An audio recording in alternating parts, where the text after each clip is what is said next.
The CBS Radio Mystery Theater presents...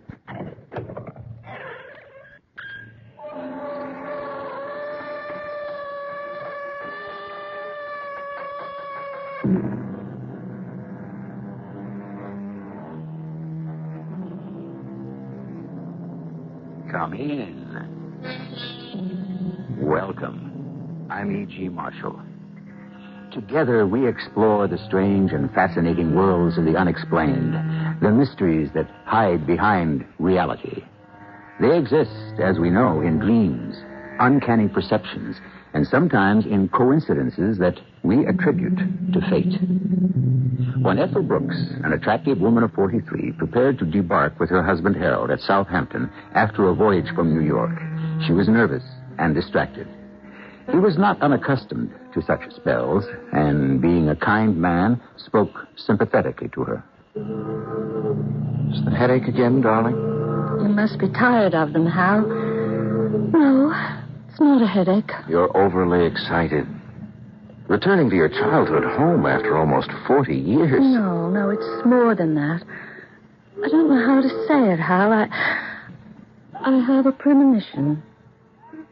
About what? I sense... I really can't explain it. That we'd be wise to go home. There's something dreadful waiting for me at Round Tor.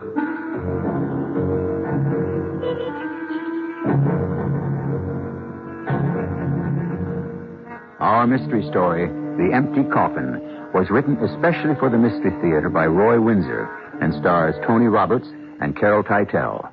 I'll return shortly with Act One.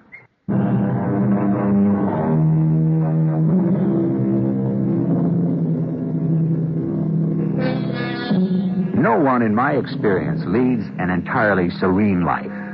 Happiness is relative. You cannot avoid worry and disappointment. Each of us must face his share of trouble. That certainly is true of those we think of as normal. But what about others who are not just normal? What about Mrs. Brooks and her premonition? I'm sure that you've had hunches, some good and others bad, but premonitions? Late one afternoon, in the paneled office of Dr. Dunbar, a psychiatrist, Ethel Brooks leans forward in her chair, hesitates, and then softly asks, Am I mad, Doctor? Tell me why you ask. Well, my husband told you that... No. All he told me when he made this appointment was that you have suffered for many years from severe headaches. Well, physically, there's nothing the matter with me. I have, I guess you'd call it, hallucinations.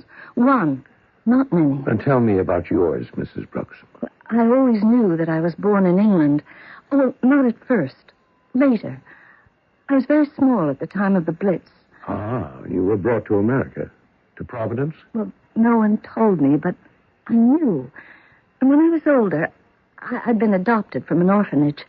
I'd go into a dreamy state, and I could see myself and other children on a big ship, and then landing after many days at sea with everything all black. With the family that adopted you. Oh, they were wonderful people. Carl and Agnes Anderson. They knew nothing about me. I grew up as Ethel Anderson. They took me in. They were wonderful. Mm-hmm. Well, as you grew older, did you try to trace your history? No, it wasn't possible. All kinds of records were destroyed in the bombings. Oh, of course. When I was in my teens, I began to have these visions. And after every experience, I'd have a really bad headache. Now, in those visions... Well, that's when I saw myself on the ship. It was blacked out. Did you see anything else? Yes, I did. I saw myself in Cornwall and Devonshire. And I lived in a great house near Camelford. Oh, that's near Camelot, you know. I didn't know. That's interesting. Did you ever return to England? No. I've lived in Providence since the time I was 4. If I ever really knew my name, I don't now, and neither do the Andersons. Mm-hmm. But what about the orphanage? It's closed. I didn't want to hurt the Andersons by inquiring about me through whoever ran it. Anyway, the woman who ran it died years ago. Well, that's a remarkable story, Mrs. Brooks. Your hallucinations are real. I can tell you one thing. They will persist until you drive them from your mind. And so will those headaches. My advice is go to Camelford and satisfy yourself about your roots. Once you've done that, you'll be well. Read this, Doctor. For heaven's sake. The past has come to you. Yes.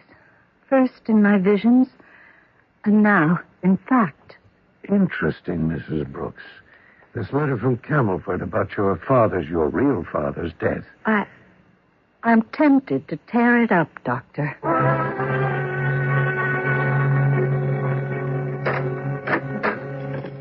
Ethel? Oh, hello, darling. Oh, don't squeeze so hard. Don't forget, Hal. I'm a mental case. Is that what Dr. Dunbar told you? Seriously, what did he have to say? Come, sit down. Did you like it? Very much. You told him everything? And I showed him this. Oh. Who's the letter from? Begin with the envelope. From England. Read. It's from a solicitor. That means attorney over here. Even lawyer. Well, let's see what he has to say. He says quite a lot. Ethel, this is wonderful. They found you. You're an heiress. Forgive me, darling. I'm sorry about your father. I don't even remember him, Hal. Carl Anderson is my father. Well, now I know my original name. Gill. Ethel Gill. I'll be darned. After all these years. And Tobias Gill's estate passes to you. Well, where the devil has he been all these years? I don't know. The lawyer, Mr. Nelson, who sent the letter, might. I really don't know. Isn't that strange? Yes, it's spooky. In those dreams of yours, did you ever see him? No. Only the house near Camelford. I can't explain it, Hal. And neither could Dr. Dunbar. But he accepts it. And the name of the place is Round Tor. Tor? A hill. A craggy hill. Cornwall's pretty rugged country. Well, this calls for a celebration. We'll go out to dinner and talk over plans. Plans for what? My real estate brokerage can take care of itself for a few weeks. What's coming to you? England. Cornwall. Camelford. We'll go by ship and have a wonderful vacation for 3 or 4 weeks. Have you taken leave of your... We can afford it easily. If you... Hal, I intend to write to Mr. Nelson and tell him to sell the estate for whatever it is. No, sirree. I want to evaluate that house and the land myself.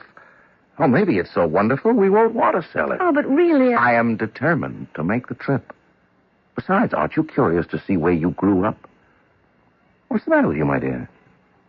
Why the frown? It's just that after all these years, I just don't like, rooting around in the past. But it's interesting, and it's your history. I know, but... All right, I'll tell you what I'll do. I'll speak to Dr. Dunbar and... You don't have to. He thinks I should visit Round Tor. He thinks that if I go there, my hallucinating may stop. Thank the Lord. He doesn't guarantee it. But he did tell me to go. Well, then that's settled. We'll celebrate, and tomorrow I'll make arrangements for the voyage. Then you can write to Nelson. Hal, dear. Yes? I don't know why it is, but I'm afraid.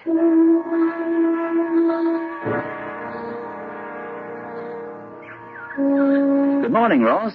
Hey, that is me, Mr. Nelson. Good morning. Are you well? And your family? Oh, for a man of my age, I hold up pretty well. My wife and son are in vigorous health, thank you. It's always a pleasure to see you. The accounts are... No, Ross. I wanted to see you on a personal matter. I have news. I have located Mr. Gill's daughter. What? In heaven's name, Mr. Nelson. It can't be. It's well nigh 40 years. It really is true, Ross.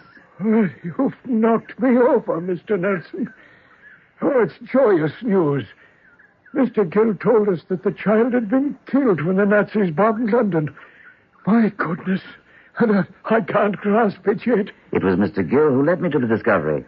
Shortly before he died, he told me that Ethel had been taken by ship from Liverpool to America. His repentance came mighty late. It's a sad story, isn't it?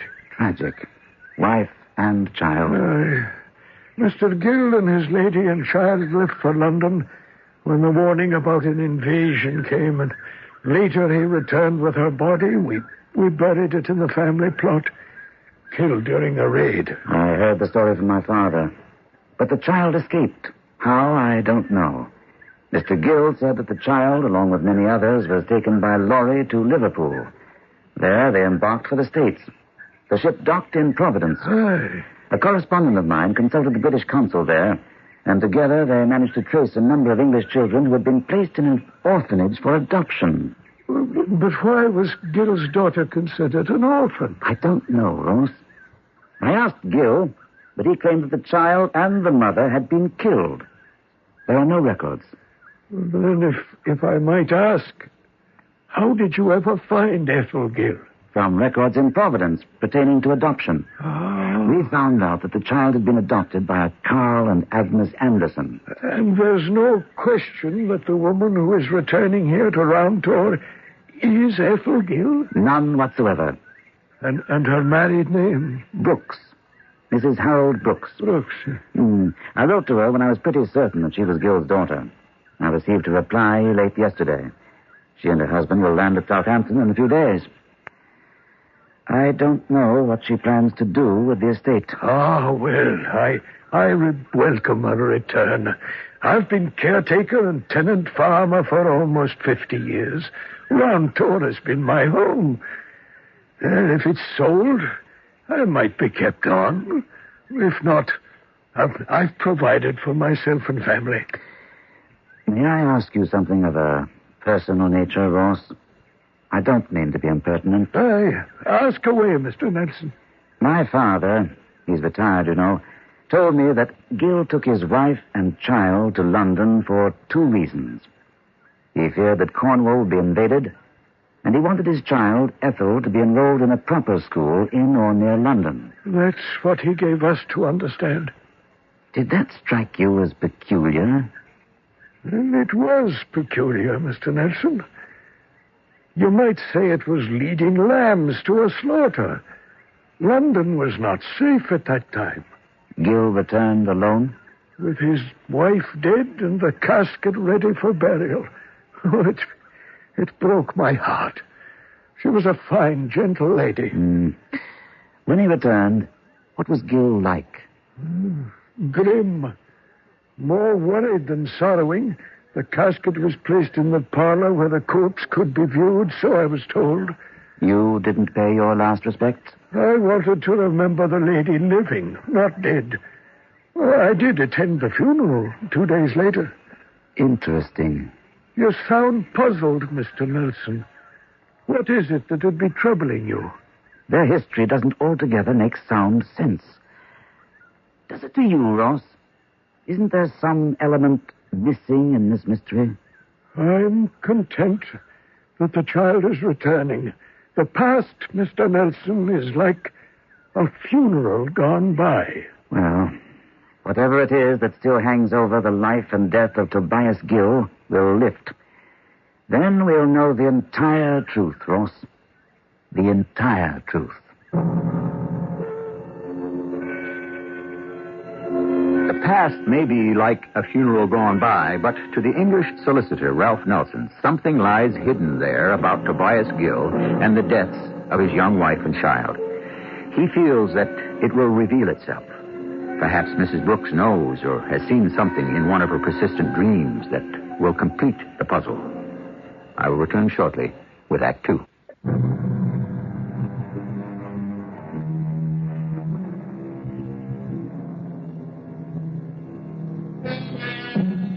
The awful Battle of Britain killed thousands and maimed more. The bombings destroyed official and personal records. Families were separated and children evacuated to the country. Some left England's shores. Now, one of those children, Mrs. Harold Brooks, is returning to the land of her birth, to Camelford, near the Camelot of legend and history. She and her husband are in their stateroom as the liner is being docked. We should be on deck, Ethel. This is exciting for me. You go ahead, Hal. I'll be all right. Darling, relax. I've tried to, but last night... Another experience. I don't know what else to call it, Ethel. Neither do I.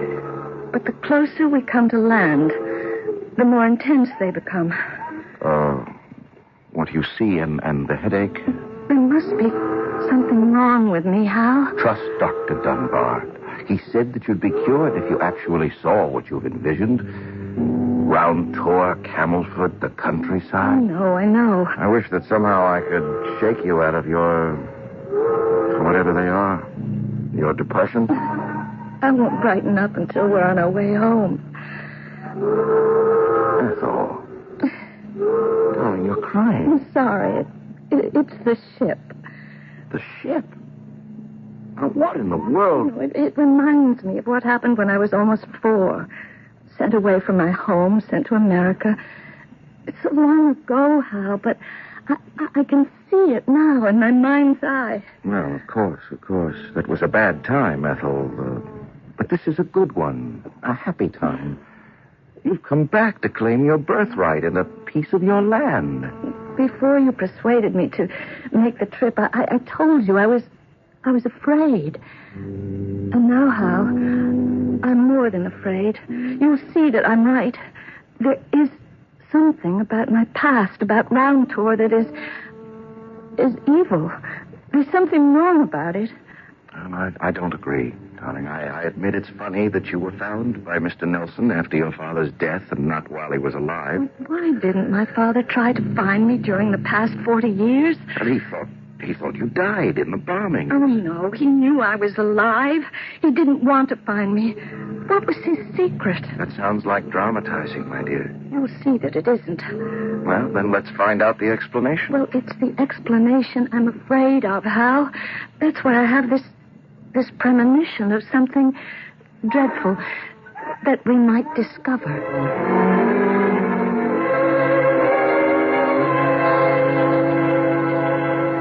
Good morning. I'm Ralph Nelson. I'm Ethel Brooks. This is my husband, Harold. How do you do? Much better, now that you're really here. I'm very glad to see you. Did you have a nice crossing? Just fine. And the drive here from Plymouth was very interesting. Do sit down. I must say I had the devil's own time trying to find you, Mrs. Brooks. I'm very happy that I did. Do you know why my wife's father didn't try to find her until you found her after he had died? That has troubled us. I can understand that. I really do not know the answer. Is it okay to ask if he knew that Ethel was still alive? I don't know that, Mr. Brooks. Well, this is like pulling teeth. Pardon me? Well, was it assumed that Ethel Gill died with her mother in an air raid? That is what Mr. Gill gave my father to understand. I took over his legal practice many years after the war, you see. Uh-huh. Well, then what caused you to initiate a search after Mr. Gill's death? He was a dying man when he spoke to me. He whispered that his daughter might still be alive. Why? Because she was boarding at a school outside London. I managed to learn that some of the children were taken by train to Liverpool. After considerable checking, I did learn that a ship had sailed with children aboard to America. I remember that voyage. You do? How was that possible? Well, I have this ability Ethel, we can talk about that later. The fact remains that your father knew or suspected for almost 40 years that you might be alive. And didn't lift a finger to find me. Now, doesn't that strike you as odd, Mr. Nelson? What kind of man was Tobias Gill? I never knew Mr. Gill socially, but my father did. He has told me that Gill was a hard, self-righteous, humorless man, arrogantly independent. He was a farmer? Once. Later, when he prospered, he turned his land, 50 acres, over to a tenant farmer who was also caretaker of Round Tor. He is a wonderful old man named Ross Luddington. Is he still the caretaker? As of now, yes. Is he tall and straight, with a craggy, handsome face and a mustache. As a matter of fact, he still is all those things. Aged, of course, but still a fine-looking old fellow. How did you know, Mrs. Brooks? More of that remarkable memory of yours? I do sort of remember a man like that. Mr. Gill didn't make some dramatic deathbed confession or something, did he? No. Only that he thought that his child might have escaped death from the bombings. But he didn't tell that to anyone during his lifetime. Not that I know of. Well, sir, you have been kind and helpful. As Ethel said, we owe you a great debt of gratitude. Thank you. I'll have my clerk take you to your hotel. It is beginning to be exciting, Hal. Good. This is the first time in weeks that you sounded lighthearted. You'll see, Ethel, those dire predictions of yours are not true. Dire predictions? Well, my wife, for years, has seen Camelford and Round Tour in her dreams or in visions. It's frightened her. Good heavens.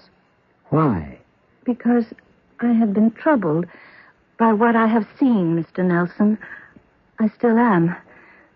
You have taken time to tell us something about Round Tour, but there's more to the story than you know, or I.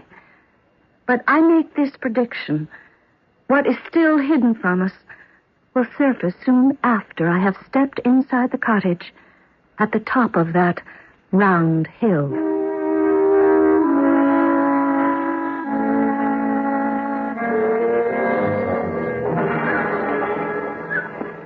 It's beautiful. This is quite a piece of property, Ethel. I love it. It is lovely, isn't it? Mr. Gill clung to the thatched roof. Round Tour. If I could only remember everything. Perhaps more will come back to you after you visit with Ross. Well, there is now. Well, bless my old soul. It's the child returned. Hello, Mr. Luddington. Oh, mister, is it? Never did you call me any other than Ross, my girl. This is my husband, Mr. Brooks. Ah, and a grand man he does seem to be. Good morning, sir. Thank you, Mr. Luddington. Let me look at you. The Lord works many miracles, Miss Ethel, and your return is one of them. If you'll excuse me, I want to have a word with Thomas. He'll be waiting for you, Mr. Nelson. Tell the old lady to serve you a cup of tea and some scones. Enjoy your visit. I'll be back in half an hour. Well, it's wonderful to see you, Miss Ethel. Grown up and married. And the mother of two fine children, a son and a daughter. Marvelous. You'll excuse me staring at you, Miss Ethel, but... Oh, look, the first thing, Ross, is to forget Miss Ethel. Just plain Ethel will do. Aye, direct like your dear dead mother, buried yonder in the family plot. Well, come into the house. With Mr. Nelson's permission, I've brewed a pot of tea for us, and I have some fresh scones. Then I'll show you around. Come along. The door's open.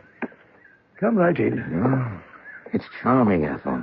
What a childhood you had. Would have had, dear. Aye, you were close on 4 when he took the two of you away.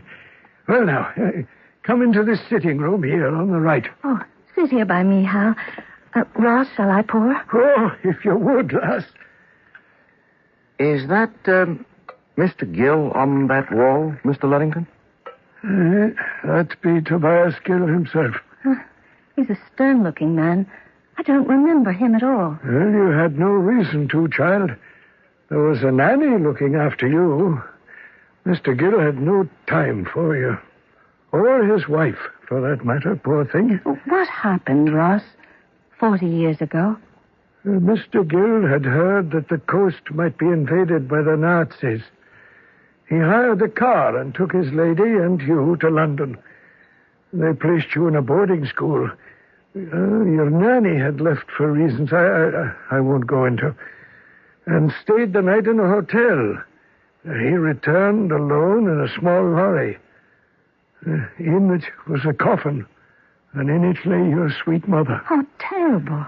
It was a blow from which we have not recovered. Have you a picture of my mother, Ross? Well, it so happens that I do have. I placed it face down on that little round table. Here it is. Beautiful. Oh, isn't she lovely? Ross, where was this picture taken? Oh, in this very parlor. Yes, but where's the fireplace and the mantel? Eh? Oh, Mr. Gill had that boarded up years and years ago. Why? It looks like a wonderful fireplace. A frugal man he was. He said the fireplace wasted heat. Were all his money?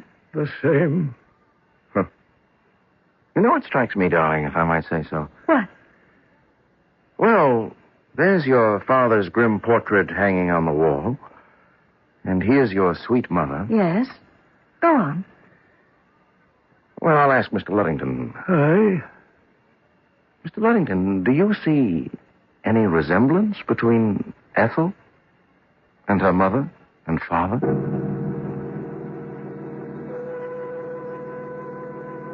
Dating from the 17th century, there is the English phrase, the skeleton at the feast, meaning that someone present has a secret to conceal.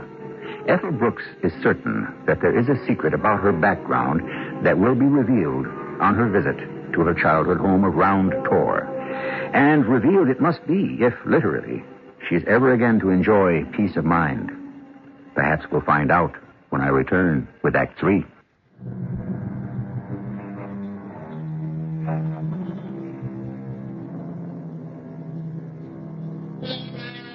I'm almost certain that at some time in your life you have experienced the sense of an event which you seem able to foreshadow. It might be vague. Maybe it's just a hunch. Whatever it is, you're not entirely surprised when it happens.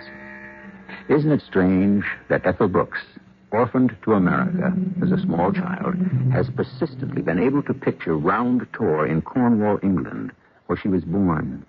Well, she and her husband are asleep. It is 10 o'clock. Hal. Wake up, Hal. What? What time is it? Listen. Listen? Listen to what? Are you having another... whatever it is? No, it's someone sobbing. Oh, let me switch on the light. I'm not dreaming, Hal. I hear it. It's someone downstairs crying. There is no one downstairs crying. There is. Well, there isn't, but I'll step downstairs and check if that'll satisfy you. I'll go with you. All right. Come along. Put on your slippers. It's cold. Switch on the stairs light. Okay. Hal. Yes? Hal, it's coming from the parlor. Honey, nothing's coming from anywhere. Are you really awake? Don't be nasty. Well, I hear nothing. Look, come into the kitchen. I'll pour you a glass of milk. And then you're going back to bed, all right? It's gone. Uh-huh. Oh, darling, I'm sorry. Really, I'm all right now. Forget the milk. I'll go back to bed. Are you all right? I am now. I think I know. Are you coming up? In a few minutes, darling. A bit of fresh air might be good. Don't be long, Hal.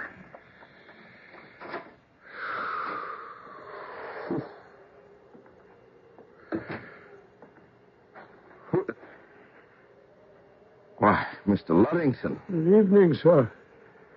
Just making my last round. It's early, only a little past 9. Is the lady asleep? Well, she woke up suddenly with, well, she was frightened. She claims she heard sobbing and that it came from somewhere in the parlor. I didn't hear anything. It's nerves, probably. Aye, could be. You think she could have heard anything, Mr. Luddington? Well, if she says so, it is possible. Mrs. Brooks told me how in America she could see Round Tor, and how as a child there she voyaged on a dark ship. That's hallucinating. I don't doubt it. Your wife's a Cornish woman, And there may be persons hereabouts who have that gift. You believe in that stuff? Ghosts, visions, messages from the dead?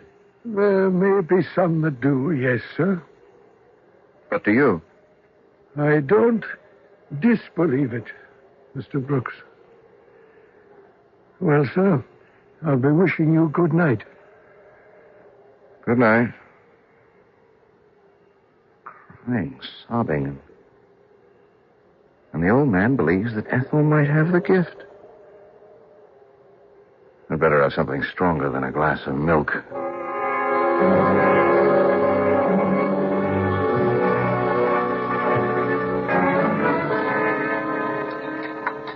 Good morning, my dear. Oh, good morning, Hal.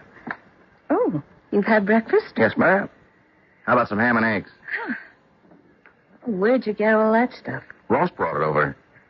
Have some tea. Oh, thank you. That'll be nice. You had a sound sleep? No more sobbing? Nope. What did you mean last night when you went back upstairs and said, I think I know? Know what? I'd rather not say. Okay. Just so you're all right. Hal, I want to leave Round Tour. Hey, we just arrived. We'll need a week. No, we can leave everything to Mr. Nelson. Meaning what? Oh, nothing much. I just don't want to sell the property. Oh? You're disappointed? You're thinking of Luddington and his family. No, it's not a matter of Ross being dispossessed. It's that Round Tour is where his roots are. When he dies, we'll return and sell it then. Ethel, I like this place. Why don't we stay just a few more days? The Luddingtons have been extremely kind. And let's not be rude and rush off after just one day. Will you indulge me? Of course. 2 more days, and then I must put this past behind me forever. I'm going for a stroll. I'll go with you. It's a beautiful morning. No, please. I want to be by myself. I want to visit my mother's grave.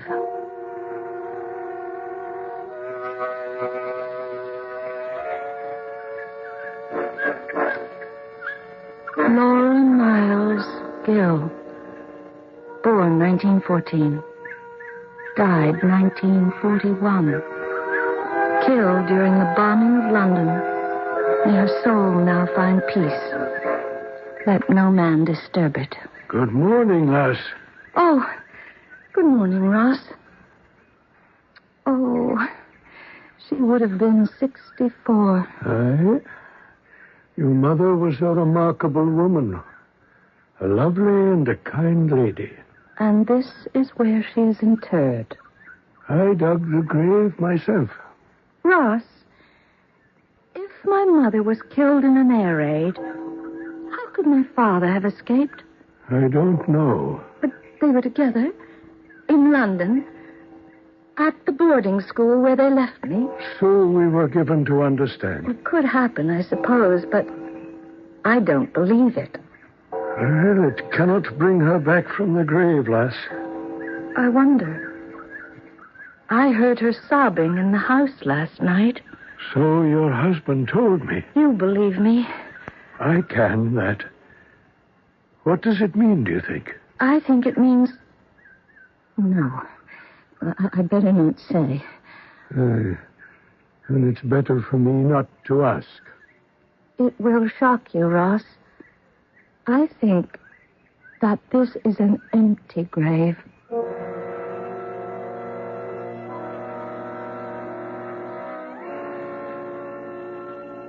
It's an extraordinary request. I realize that, Mr. Nelson. I know you have to get some sort of court order, but that shouldn't be too difficult. She is my mother. Ethel, let me say again that what you want to do is very disagreeable to me. There's something sacrilegious about an exhumation. Your mother was brought back from London. The body was viewed and buried. In sacred ground. You have no basis for your doubts or for the request. I agree with your husband, Mrs. Brooks. Then I'll dig her up myself, with Ross Luddington's help. Oh, no. You're dead serious about this? Yes, I am. From the time I began seeing Round Tour in my visions, for want of a better word, I'd known had really known that there was something very wrong about it, about my parents, about me, orphaned to America. And then the closer we came to Camelford, the stronger my sense became that there was something evil about my history. And then I heard her sobbing. Extraordinary. Ethel, look, this morning you wanted to go home at once. Well, let's. We'll pack and be away from Round Tor by tonight. No, Hal, because now I want the truth. I want my mother's body exhumed at once.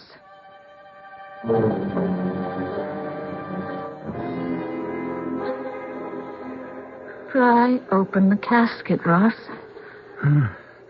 Oh, Lord, forgive me. I cannot. Then I'll do it. No. I'll do it. Give me that wedge, Ross. You're determined, Ethel. Please.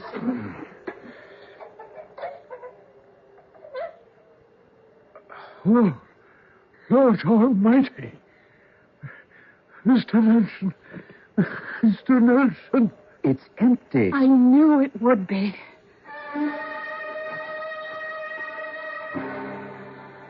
Sit down, Mr. Nelson. I'll boil water for tea. Well, I'll do that, Hal. I won't be long.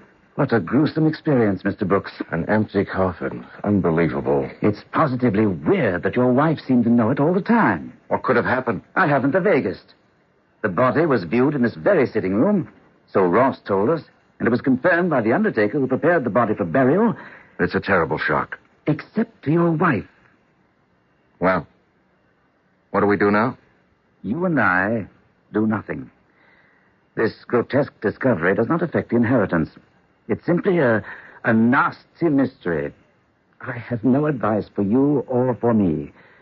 The problem is your wife's. What problem? Well, here are some tea cakes. The tea is steeping. Problem? Well, we're stumped, darling. We can't explain what we discovered or what to do next. Well, we have to find out what really happened. Well, I don't see how we can. I don't either. Not at this moment. But I have the beginnings of an idea. Do you remember last night when I said, I know, and didn't want to tell you what it was? Yes? Well, it was the sobbing, Hal. I really heard it. You didn't. I no longer doubt it, Ethel. Go on. It meant, well, to me, it meant that some poor soul was in limbo, if that's the right word. A soul barred from heaven through no fault of its own? Exactly. Now, who could it be? I knew that it was my mother, and that meant that she had died without Christian burial. Perhaps that she had died in the air raid. But there is another possibility. And what is that, Mrs. Brooks? She was murdered. Ethel, lass, you cannot mean it. But I do, Ross. We're going to break down the wall where the chimney be walled up. It's her house, Ross. We'll do what she says. Well, I don't understand at all, not at all. Was I wrong about the empty coffin? Was it empty, Ross? Except for several huge stones. My father placed those stones in the coffin to give it weight. Aye. And disposed of the body elsewhere. If that be true. It has to be true. But the chimney, lass. I covered it myself with laths and plaster because... Because he said the chimney wasted heat. So he said. Let's get to work, Ross. It will make an awful mess, Mr. Brooks. And solve a worse one. How? Well, here goes.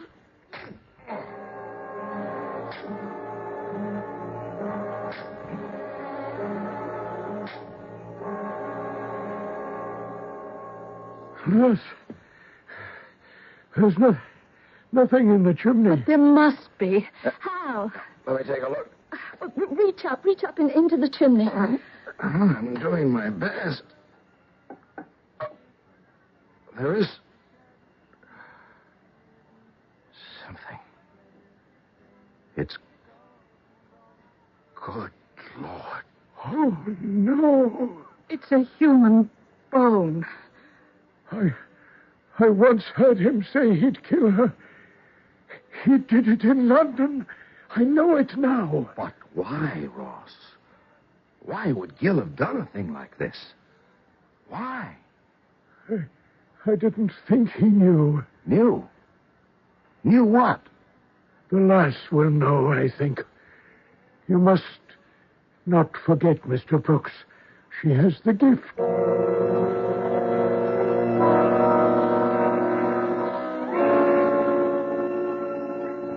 You wanted to see me, lass? Yes, Ross. Do you know, my dear? Yes. I loved your mother very much. I believe you. Gil abused her, tainted her, crushed her spirit. Men like stepping on a wildflower. I often felt like killing him. And when she came to me, it's better that I say no more. He broke her spirit. In his methodical way, he suspected. And then he acted. I think I've known it since I first met you. Father. Forgive me. In God's name, forgive us both. You loved her, and I love you, Father.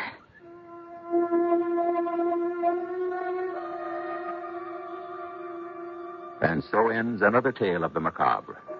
A skeleton at the feast, indeed. Insight, the intense kind that certain persons possess, sometimes reveals a secret buried for years. A premonition can reveal it. A very small world, isn't it? When an English orphan in America can question a death and expose a murder. I'll be back shortly. This is Gene King for your Better Business Bureau.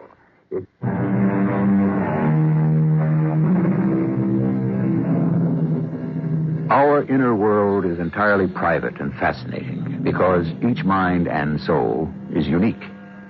Many creative persons have had hallucinations, which psychiatry today would label psychoses.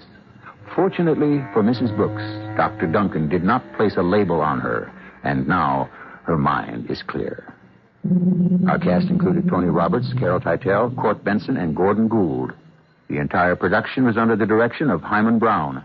This is E.G. Marshall inviting you to return to our Mystery Theater for another adventure in the macabre. Until next time, pleasant dreams.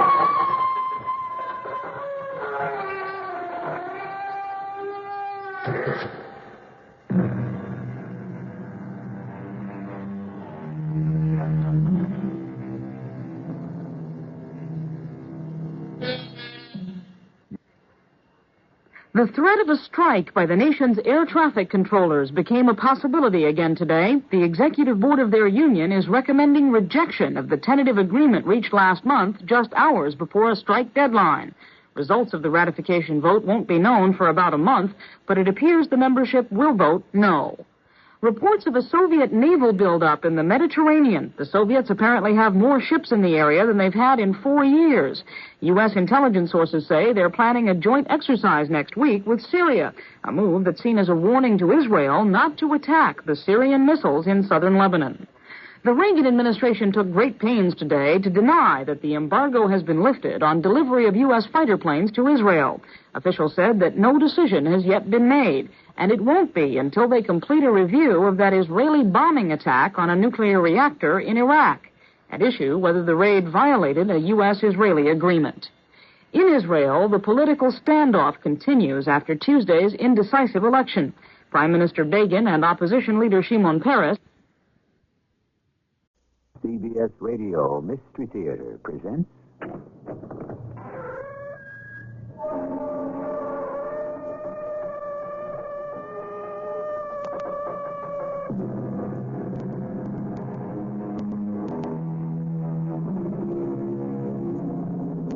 Come in.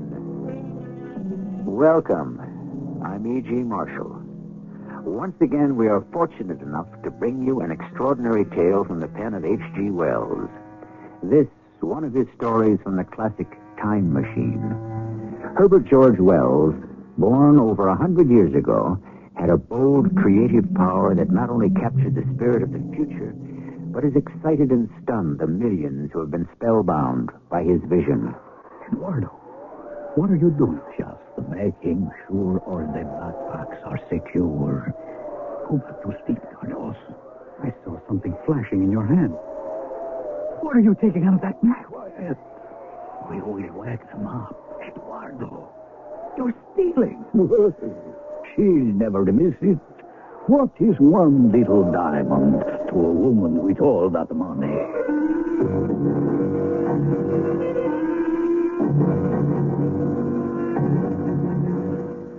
Our mystery drama, Search for Eden, adapted from a story by H.G. Wells, written especially for the Mystery Theater by Gerald Keane, stars Lloyd Battista. I'll be back shortly with Act One.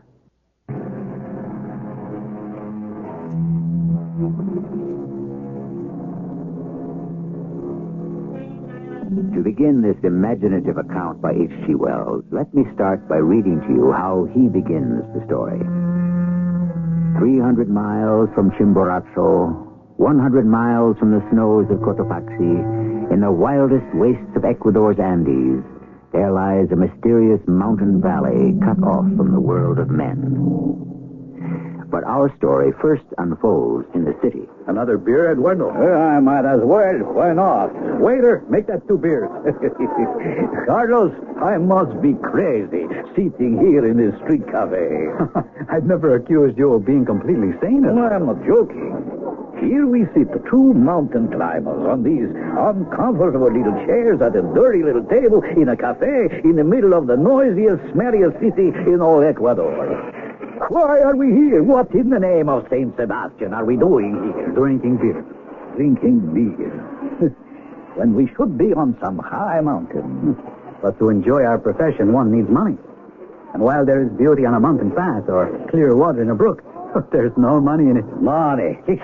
I despise it. I've noticed that about you, Eduardo. That's why you're always at the racetrack or with the moneylenders or gambling. My old friend, I know you. You'd do anything for money. Maybe what I hate is not having it. All our equipment needs repair. The cleats of my boots are worn down, useless. Our rope's too heavy. We need a new lightweight kind. I'm not even mentioning a whole new set of pitons. But we don't belong in the city. You will agree to that. You haven't heard a word I said. This is where the money is. At sea level. This is where you find the tourists. At the Excelsior Hotel. There is a Mr. and Mrs. John Murray from San Francisco. San Francisco, USA? Don't interrupt. Mr. and Mrs. Murray are looking for a guide. They wish to climb the Andes. Not all the Andes, just the nearest. And how do you know all this? I've already talked to them.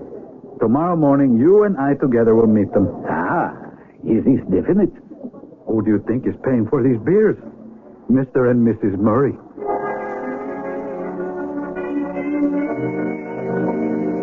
I tell you, gentlemen, my wife and I have traveled extensively all over the world. We've done the Matterhorn and the Jungfrau. I mean, we've been up there, haven't we, Margaret? Oh, yeah. So I said to her, Margaret, here we are in Ecuador. Here we are, and right here on our doorstep, so to speak, the most beautiful mountains in the entire world. That's where you gentlemen come in. Well, so then you are not novices to mountain climbing. You heard, Mr. Murray, Carlos. Matterhorn, Jungfrau. Well, now that you put it that way, not exactly climbing, I'd say. I wouldn't say that, would you, Margaret? No. You went mountain climbing, but you did not climb? I didn't say that. I said we went up the Matterhorn and the Jungfrau. We went up as far as the funicular would take us. The cable car, that is. It's quite a scary climb. I mean, you have to have a feeling for heights to enjoy it. Wouldn't you say that, Margaret? No, yes. But this time, no little trolley car hanging in the air for us. No, sir. On our feet.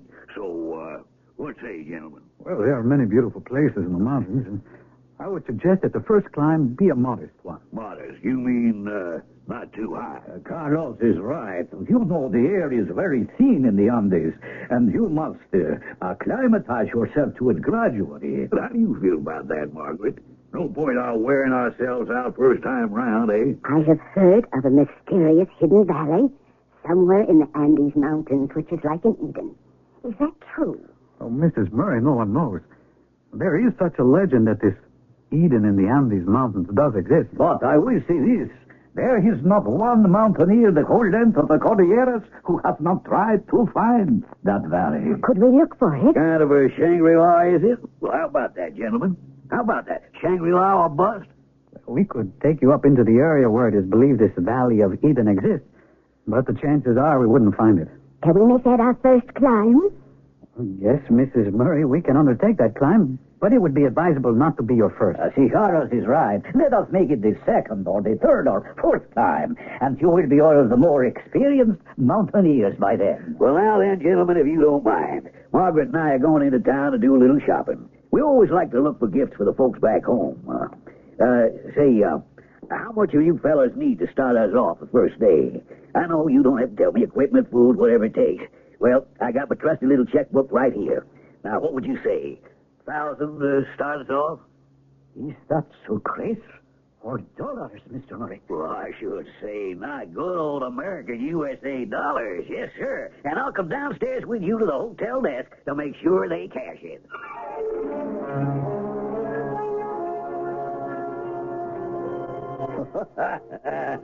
There is nothing like being rich. Oh, in the 10 years we've climbed together, you spent 9 of them talking about money. I have. I know I have. That is because I never had much. Did you notice the size of that diamond Mrs. Murray was wearing? Oh, it flashed like the lighthouse at Guayaquil. I saw it. You never stop, do you? You can talk about the love of mountaineering and let them believe there is an Eden somewhere which everyone has been looking for since the Incas. But I climb for money. Eduardo, just suppose, if you and I could find that valley, farmlands, peace, like the beginning of civilization, unspoiled, what would you do? Oh, Carlos, to tell you the truth, I don't know if at my age I could appreciate such a place. I could give up all this so-called civilized life like that. If I were to find that Eden, I would never come back down the mountain. You forget one thing, my boy. So you find this Eden, this garden, then you are like Adam. But what good is this Eden to you, Adam, without an Eve? Nah, come. Let us finish our drinks and go to the stores and buy the best of climbing gear they have to sell.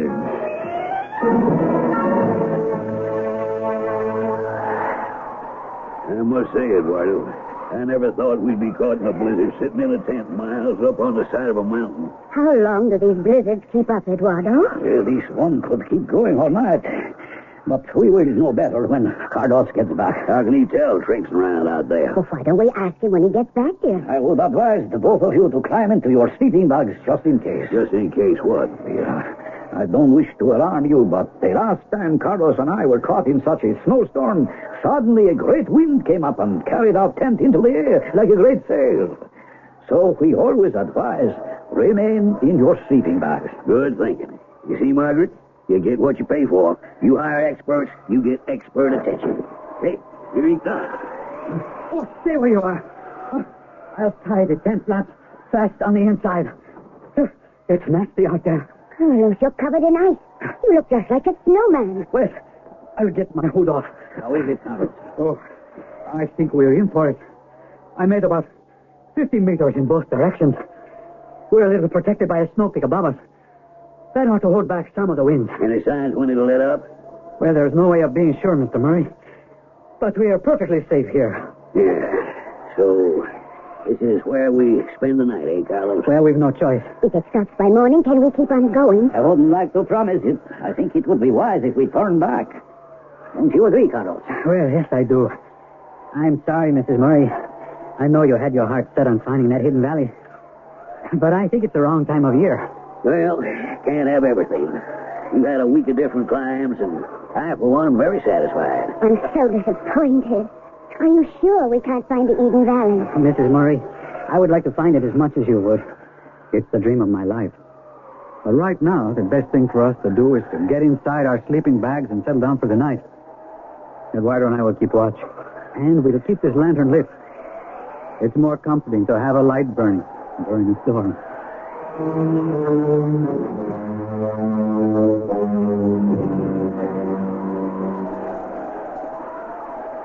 Sure. Is that you go back to sleep, Carlos. What are you doing? Just making certain all the packs are secure. I saw something flashing in your hand. What do you have there? It is nothing, nada. Be quiet, or you will wake up Mr. and Mrs. Murray. I'm getting up. Eduardo, let go of me. You're twisting my arm. Give me. What's in your hand? I will not give you. Eduardo, you're stealing. She will never visit what is one little diamond to a woman who has all that money. What is that noise? It is nothing. It is something. An avalanche. An avalanche! I'm going outside to see which way it's heading. Eduardo, keep everyone here. It's coming from the snowpack.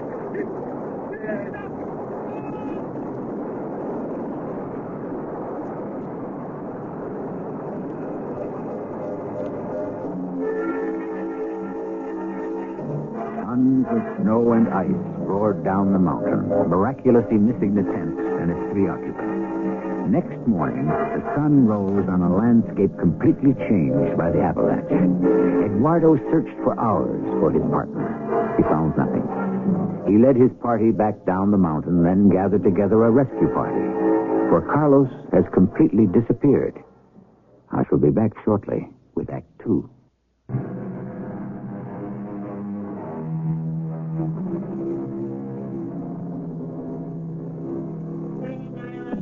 To paint the scene for us, let's turn again to the author of this tale, Mr. H.G. Wells, who tells us that the mountaineer fell 1,000 feet and came down in the midst of a cloud of snow upon a deep snow slope. Down this he was whirled, stunned, and insensible, but without a bone broken in his body, and then at last lay still, buried amidst the white masses of snow that had saved him. I called an animal fall over here. No, Doctor. It was over here. Well, put your hand down and touch the big hole in the snow. Yes, Miguel, you are right. Perhaps it is good for eating. Whatever animal will have broken its neck, so we have no fear of it. Reach down with me into the snow. Hey, hello. What is it? Listen. This animal speaks with our tongue. Oh, where am I? Am I dreaming? Hello up there. Can you pull me up? A man from the snow. Miguel, it will reach far down. We can both lift him. You hold him by one arm. I'll hold him by the other. Ready? I have him ready to lift. Where am I? Who are you? Oh, he's a poor creature, this man of the snow. He knows nothing. It's a miracle. Nothing broken. I can stand. Speaks like a man. But you don't have to help me. I can stand alone. Touch his face. What are you doing? Feel the coarseness of his hair. Yes, coarse like a llama's hair. Come along with us, man from the snow. We will hold you and guide you. A man. Oh, you are walking well. That's it. I don't know why you don't let me walk by myself. I am a doctor. I decide. You are imperfect, snowman, and you will fall. We will take care of you. You've fallen into our world. He must have come from the roof. Well, I've come from over the mountains, from way up there on the other side, halfway up to the sun. Way up where? There is mist, and above that, the roof. I assure you, you don't have to drag me along like this. Oh, he is a stubborn one. I have a good mind to let him find his own way. Oh, no, Doctor. The elder says we must be kind to the imperfect one. What are you talking about, imperfect?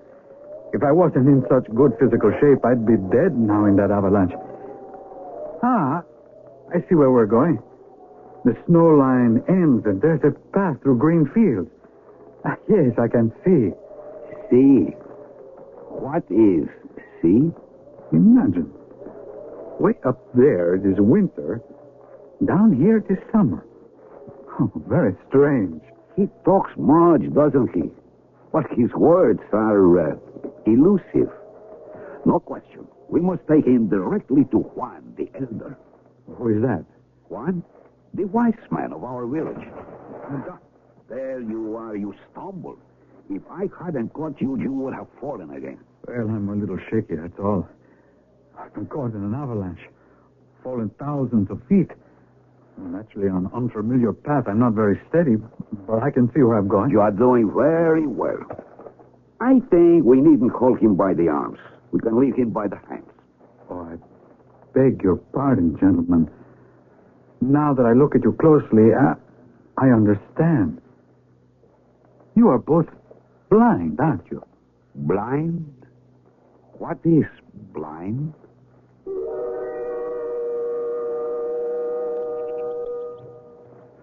Oh, we've walked a long ways. It's beautiful, and your little village is most quaint. But I don't understand why the houses have only doors and no windows. Do you know what he's talking about, Doctor? It does not matter. One can't pay attention to every aberration of the mind. Well, why are we standing in front of this big cave at the end of your big street? Go in, Snowman. You first. In there is Juan, the elder. Why, it's so dark in here. I can't see a thing. Oh, help, I'm falling. Who is it? Who fed on me? What are you doing? Oh, I'm terribly sorry. It's pitch black in this cave, and I can't see a thing. I'm sorry I fell over you. Doctor? Miguel, who is this? A poor unfortunate we found in the snow. He's full of contradictions. He says he can see, or now he says he cannot see. Sit up, you. I'd be glad to. I don't understand why you're here in the dark. What means dark? Of course. So stupid of me. I beg your pardon. You, Juan the Elder, you are also blind. I am so sorry. You see what craziness he talks, Juan? Leave us, Doctor. And thank you for bringing him to me. I wish to talk with this man. You say your name is Carlos. Well, yes, I'm a mountaineer. Last night, or it may have been the night before, I was caught in an avalanche. I was carried miles and miles and then dropped in a snowbank not far from here. So by the grace of God, I am alive. May I call you Juan? By all means, Carlos. I cannot see your face in the dark, but your voice is warm and comforting. It is my voice, sounds to our ears, touch to our fingertips, that we know one another. So you cannot see either, Juan. You are also blind. Try to explain to me what is this see. There is no one in this valley who would understand you. Sound and touch, yes, and smell and taste, yes, that we know. It is all there is between men. We love, bring children into the world, farm the fields, harvest the crops. We lack nothing. Your whole village uses only their fingertips and their voices to know one another? Young man, there is no other way. Ah, so you are all blind. Give me your hand. I will guide it to the edge of a post of wood that has always been in the center of this cave. Can you feel it? Yes, I can. Now, as you move your hand, count the cuts in the wood. Go on. 2, 4, 5, 7. Go on. 12, 13, 14. 14 generations have left their mark there. 14 generations have kept together, farming, weaving, building, all by sound and by touch. There is nothing else. Good Lord. This is the country of the blind. Ah, Carlos, I am asking too much of you. You have fallen from great height. You said your brain is, of course, somewhat muddled. One can expect that. No, do not draw away. I put my hands to your face. This is your nose, yes? We have noses, too. But here I feel strange, feather-like things on either side of your nose. Those are eyelids. Little hairs on them to keep the dust away from... Oh, it's no use. I can feel the little hairs. They move so fast, these eyelids. And there is a lump under each one. Those lumps are my eyes. Eyes? Oh, they are what I see with. We will be kind to you, Carlos. We are a good people. We shall make space for you to live and give you food. And perhaps you will work in the fields with everyone else. Living there in that dark cave? Oh, no. This is the village meeting place. My daughter, Eva, will show you 2 quarters of your own. Eva, will you come up, please? Are you always this kind to strangers? There have never been strangers. You are the first visitor in 14 generations. But because a man comes to us from the snow, a man who is not whole, who has deformities of the face, or talks in meaningless gibberish, we would not send him away. You are welcome here. This is my daughter, Eva. Eva, this is Carlos. He came with the snowfall. An avalanche dumped him into our valley. You will make sure he has a place to sleep and food to eat. Yes, Father, I shall. You are Eva? And you are Carlos. Oh, your hair is the same color as mine. Color? What is color? Well, you have brown hair. So have I. Is brown hair something special? I knew it is, Eva. You say that in a nice way. You must have had a nice thought with it. The sound of the voice tells the feelings in the heart. You turn here, Carlos.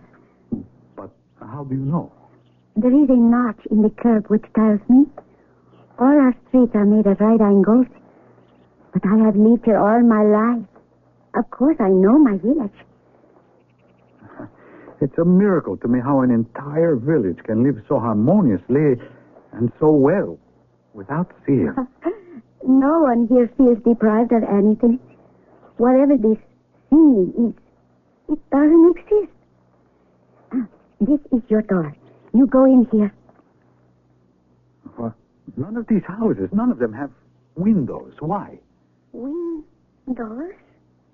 What are they? Well, to look out of, to let the light in. Oh, what can I be thinking of? Of course, you would have no need for them.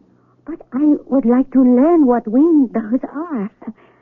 I bet a hat if we are going to be friends.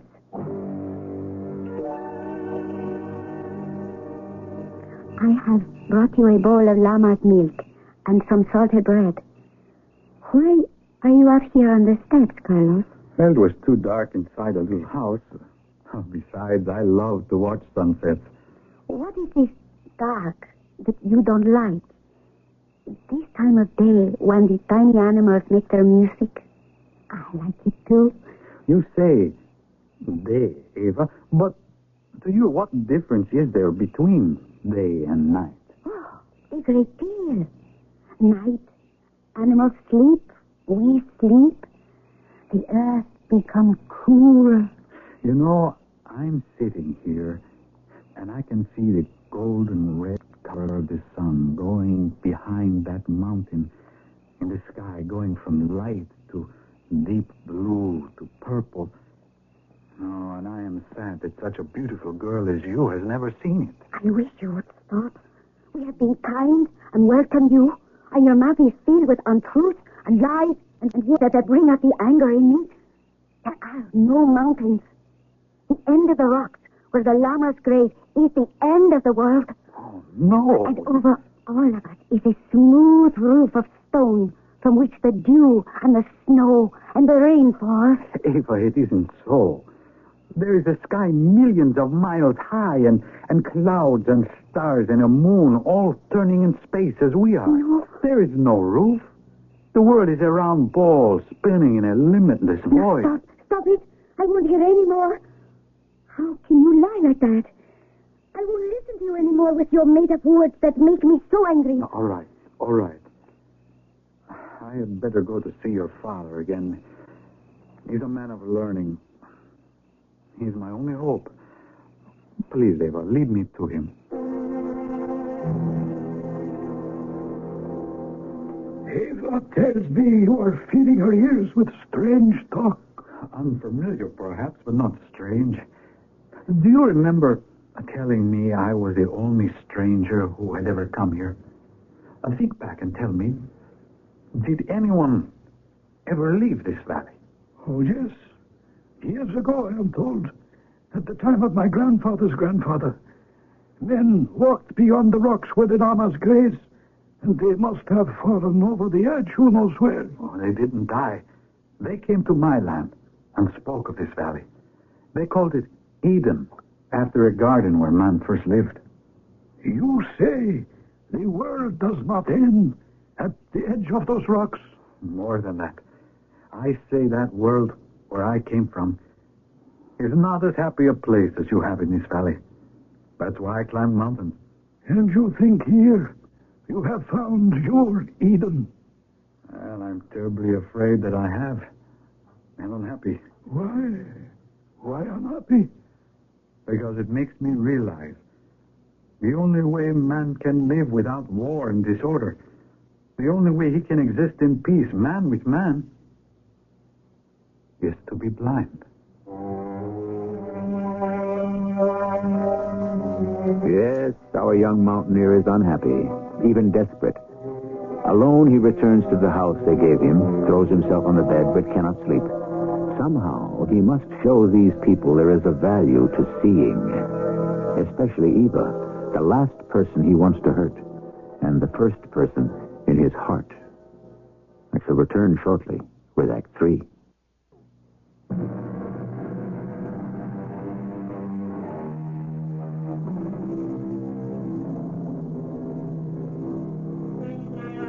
The country of the blind, H.G. Wells calls it. These people lived a simple life, he writes. They toiled, they had food and clothing, they had days and seasons of rest, they had music and singing, and there was love among them. Then why was it, in such an ideal community, that Carlos, the young mountaineer, was so desperately unhappy?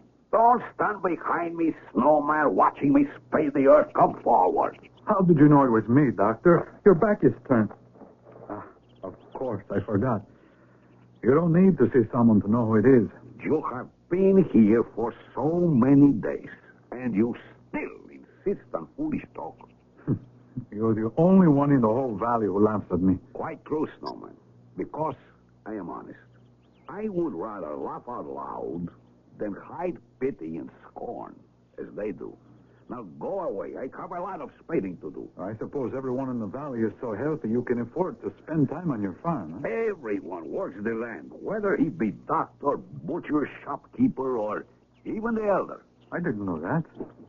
I cannot dig properly with you hovering behind me. I'll go. Carlos, you have no more powers than the rest of us have. Less. You stumble to distinguish sounds. Your stars and moons and looking and seeing and all those other words you fancy. Oh, yes, colors, sunlight, all lies. Now, why don't you leave us alone? Go back where you came from. I have heard you with Eva. Eva is not for you. I never said she was. Leave her alone. She's a sweet girl, not to be contaminated. Go away. You're not wanted here. What are you doing with my spade? Put it down. I've had enough of your taunting, you ignorant blind man. I came here looking for peace, and it's those like you who have destroyed it. Now you're trying to destroy me. Get away from me, or I'll use this. Do you hear? I've had enough of this. Come near me, and I'll smash your skull.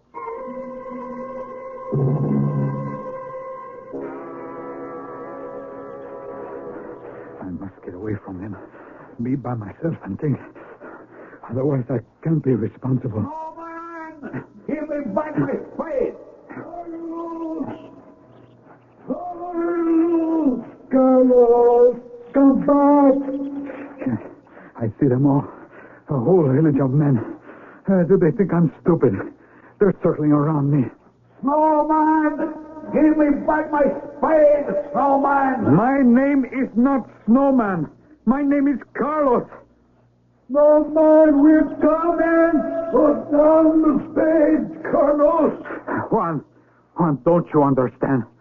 Tell them to go away and leave me alone. Snowman! We have come to take this spade from you. You will hurt yourself. Oh, man, crazy snowman. You can't see me. Any of you, you stupid blind bats. But I warn you, I am swinging this spade about my head. And if anyone comes any closer, they will be hit. Do you hear me? You will do as we say, snowman. I'm going to do what I like in this valley. Do you understand?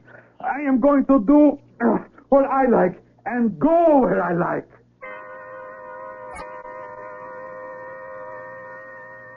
You have no idea, Doctor. I don't know where he's got to. Have you searched the village, the farms? Good riddance, I say. He was a troublemaker. We can't let him wander around alone.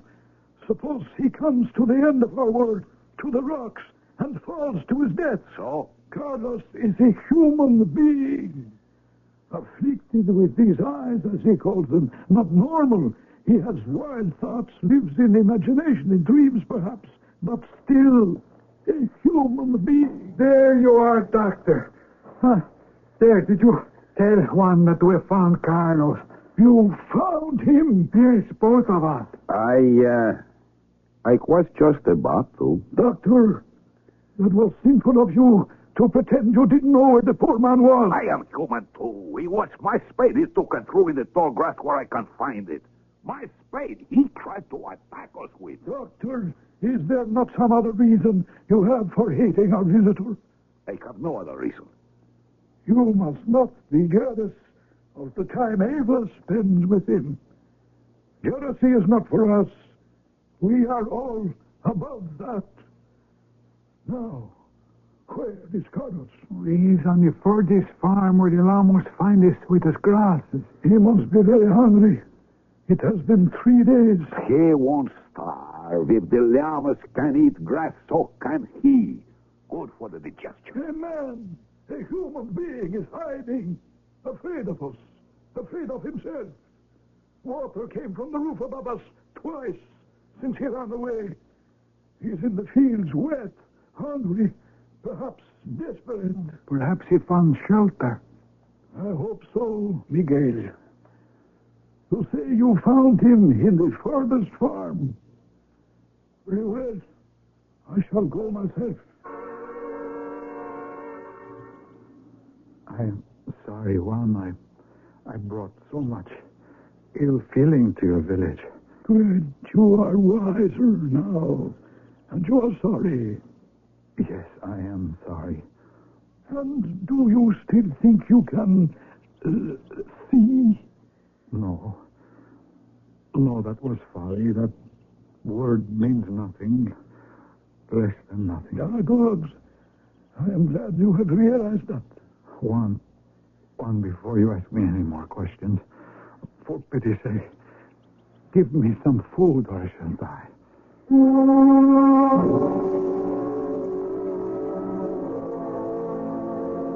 Father, may I speak with you? Yes, daughter, what is it?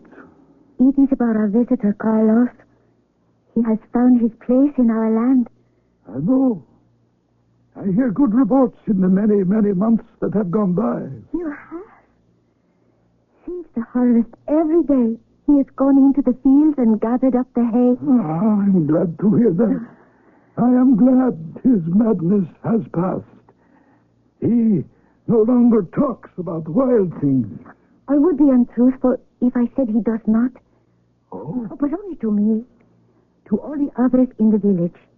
He is one of us with the same beliefs, the same truths. But, Ava, there are not two truths.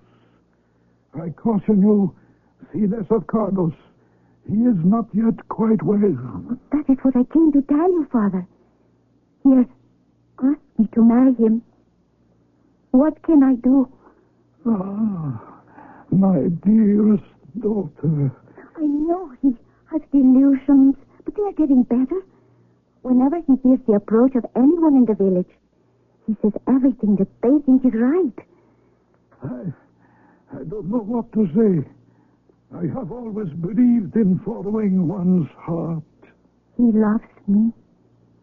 And, Father, I love seen? Doctor, did you examine him as I asked you to? I did, yes. He came to my house yesterday. And what is your opinion? I would say his case is clearer to me now. And? I think, very probably, he might be cured. That is what I have always hoped. His brain is affected. And what affects it? Those two lumps on his face, which he used to call eyes. I have not heard him mention them in a long time. No, he does not. And that is why I think there's hope. My conclusion is those eyes and what he calls eyelids are diseased in such a way as to affect his brain. How extraordinary. I have arrived at that conclusion because those eyelids, in moving as they do rapidly, cause his brain to be in a state of constant irritation and distraction.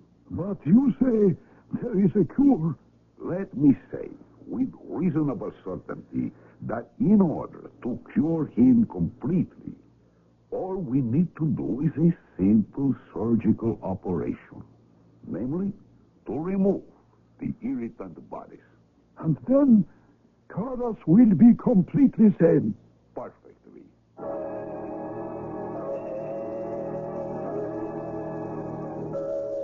Eva. I have come out to the field to talk to you. Well, did anyone see you? No, no one. All right, let's sit here. The high grass will hide us.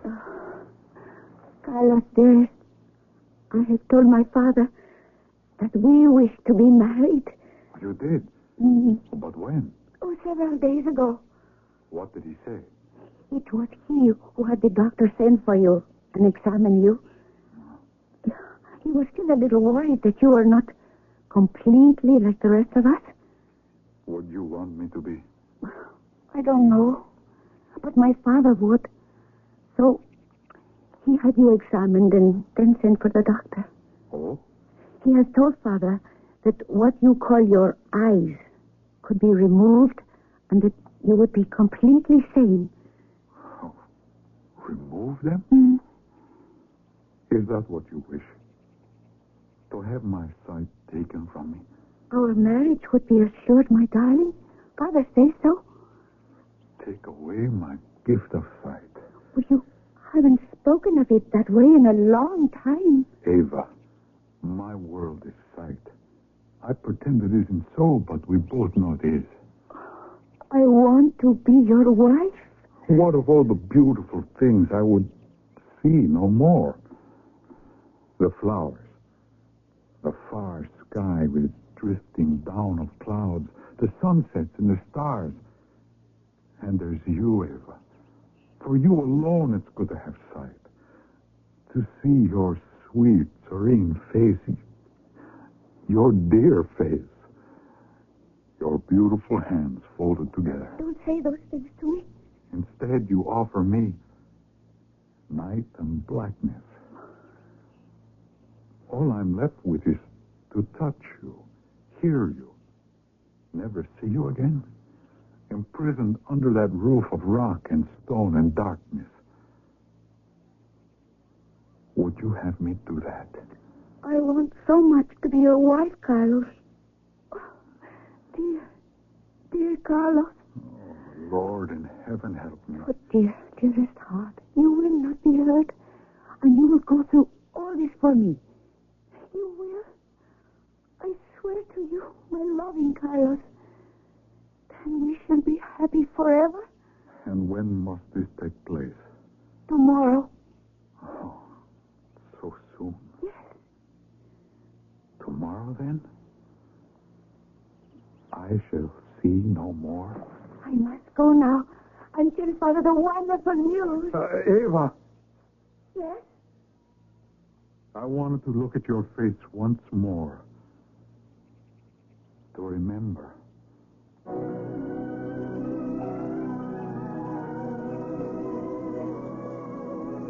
Carlos bent down and picked up a flower. He didn't know its name, but he marveled at its petals and its color. Eva had almost disappeared from the field.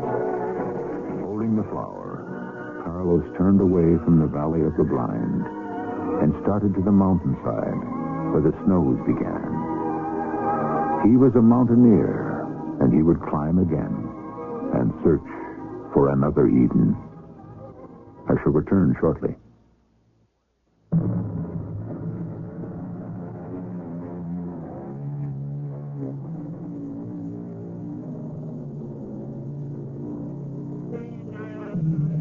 Whether one tries to surmount cliffs of stone, ice, or avalanches, or the hurdles of life below, we're all mountaineers.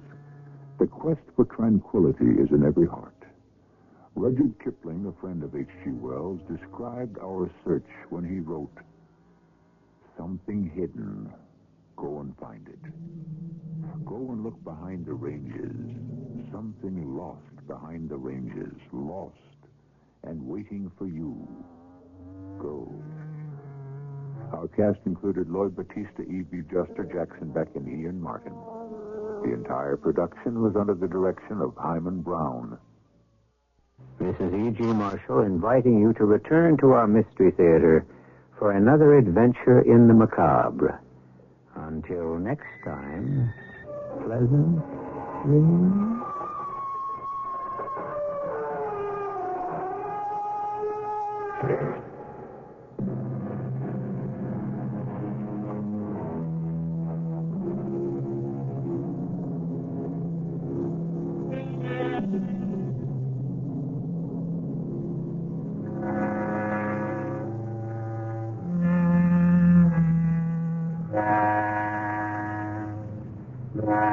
CBS Radio Mystery Theater presents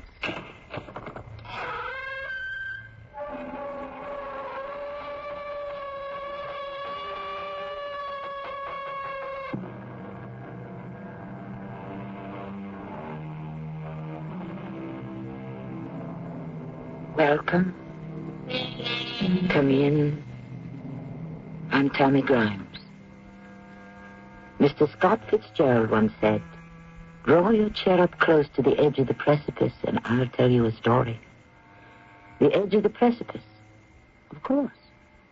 That's where every story must take place, because that's where all of us lead our lives.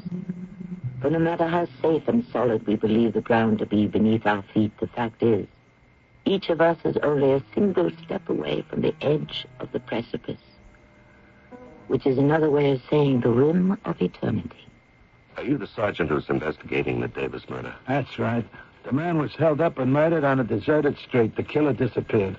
So you do nothing? Well, we do what we can. Look for witnesses who might have seen or heard something. Well, it's been over a week. Yeah, and during that week, we've had 4 more homicides. And you probably won't solve any of those either. Well, you never can tell. Sometimes we get lucky.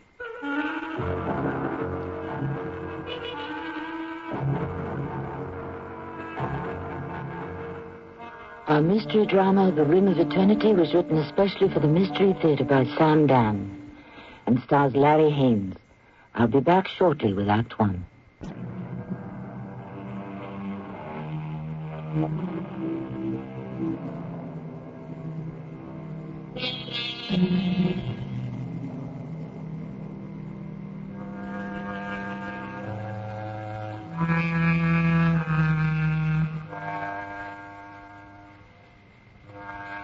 A generation ago, millions of newspaper readers throughout the nation would start the day with Damon Runyon. And then one morning he startled the world with the announcement that henceforth he would no longer write his column on a regular basis.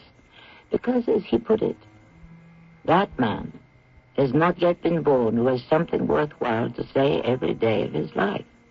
How true. And why don't more writers follow his splendid example? Evidently, the show must go on, and the presses must roll, and the airwaves must crackle constantly, ceaselessly. And to what end? I got an assignment for you, Joe. I got a headache. You got a hangover. From last night's police report, A man named Kenneth T. Davis, shot and killed outside his home about 11 p.m. And who was Kenneth T. Davis? Nobody. Well, who killed him? We don't know. Was it a robbery? Most likely. Have any leads? None at all. How old was he? 47. Where'd he live? With his wife, 28 Broome Avenue. And what'd he do? He was a shipping clerk. What else? That's all. You need me for this kind of story? You're a general assignment reporter, aren't you? Yeah. Yeah, I'm a general assignment reporter. And I'll write it up while you wait. Kenneth T. Davis, age 47, was shot and killed last night at about 11 o'clock in front of his home at 28 Broome Avenue by a person or persons unknown. Although robbery is thought to be the motive, the police at the moment have no solid leads. Mr. Davis, who was married, was employed as a shipping clerk. That's newspaper lingo for the end. I want more. Miss Starkey, that's all there is. It's not enough. Look, I can't make bricks without straw. Oh, since when? An ordinary life is usually an existence of quiet desperation. All right, never mind that. You were the one who said it originally. Look for that universe that teems in a single drop of water. You're mixing your metaphors. But those were your metaphors. Yeah, right now, I ought to be out mixing a drink. I want a page. Why? It's a dull day for news. Look, what have I ever done to deserve this? You became a drunk, Joseph. Now, what'd I ever do to you? You made me want to become a newspaper woman.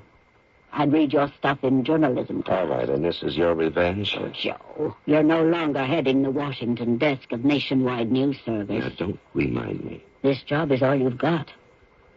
Angle this one for poignancy. Oh, have mercy. Well, by the time the readers get to the final sentence, I want them dissolved in tears. Look, 30 years ago, they'd given an assignment like this to a female reporter. They used to call them sob sisters. It's high time you discovered how the other half used to live.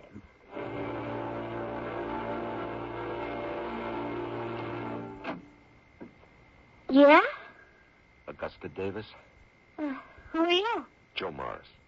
Oh, you must be from the insurance company? Well, Come on in. Come on in.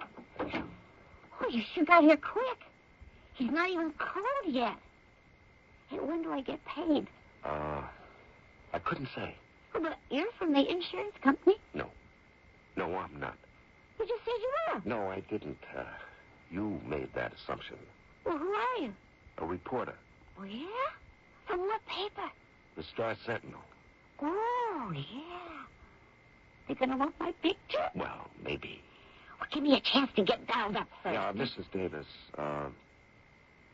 you are Mrs. Davis, huh? Oh, yeah, I'm Mrs. Davis, all right.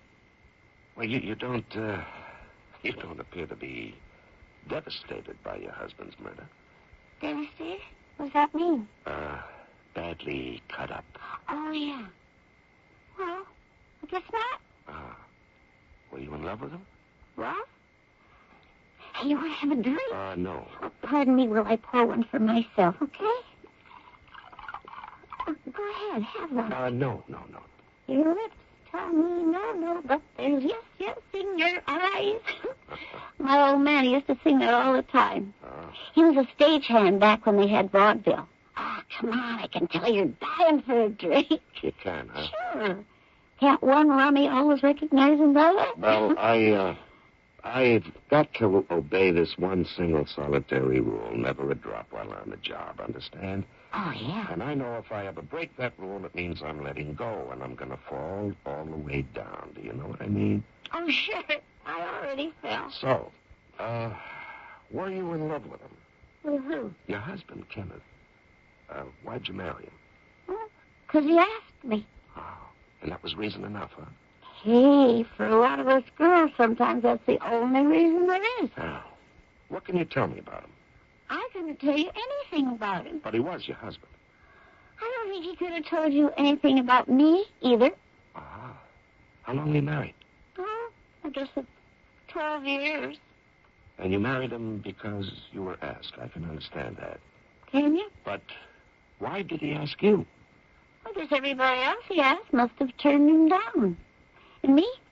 I was just a little Dutch girl. But while I was chubby, I wasn't cute. Well, he was nothing to look at himself. He was no world beater. It was a good deal for him. He was getting a cook, a cleaning woman. And, what were you getting? I was getting my old man off my back. Well, you know these papas from the old country. A girl better get herself married or else she gets into trouble. Guaranteed. Yeah. Wasn't there any romance at all? Romance? We had to get married. Oh, I see. Oh, no, you don't. At least that would have been romance. Oh, no, we had to get married because for both of us, the other was probably just about the last chance. Yeah. When we first met, we just didn't like each other. But the day we got married, that was the day we started to hate each other. Why? Because we each had to face the fact that it was all over. Nothing good would ever happen to either of us for the rest of our lives. And was that the day you started drinking? That was the very self-same day. And what did he do?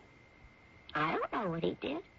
Oh, no, look, don't get me wrong. He was a good husband. Yeah, in spite of what you just told me? Oh, my mother would have settled for a husband like him. He handed me his pay every week. He never smacked me around. Where'd he work? A place called Kaufman Chiswick. I think it was the only job he ever had. I see, and that's the story of your marriage, huh? Is it going to be in the paper? How do I write this up?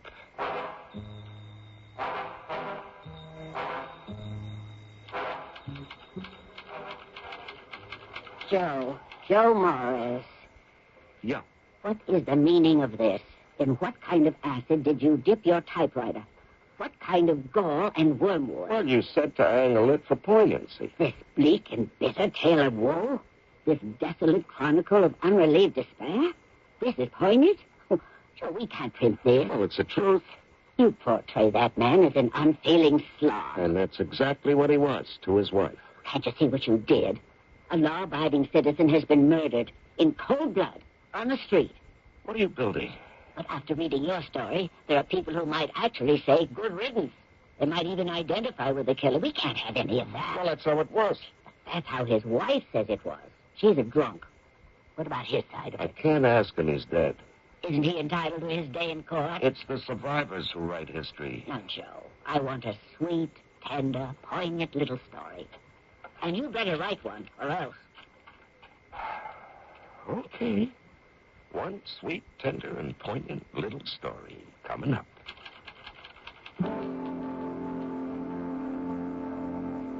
And then one night at 11 o'clock, he walked alone down the familiar street. Once again, he paused at the familiar door. But how could he know that he was, at this very moment, standing on the rim of eternity? Oh, Joe. Joe, it's beautiful. Oh, sure. I mean it, Joe, it's great. All right, then if I'm off the hook, I think I'll go down to Freddie's and get quietly loaded. Joe, that's the hook I wish you were off. Well, that would be your loss, dear, because if I could ever wiggle off that one, I'd get back on a real newspaper.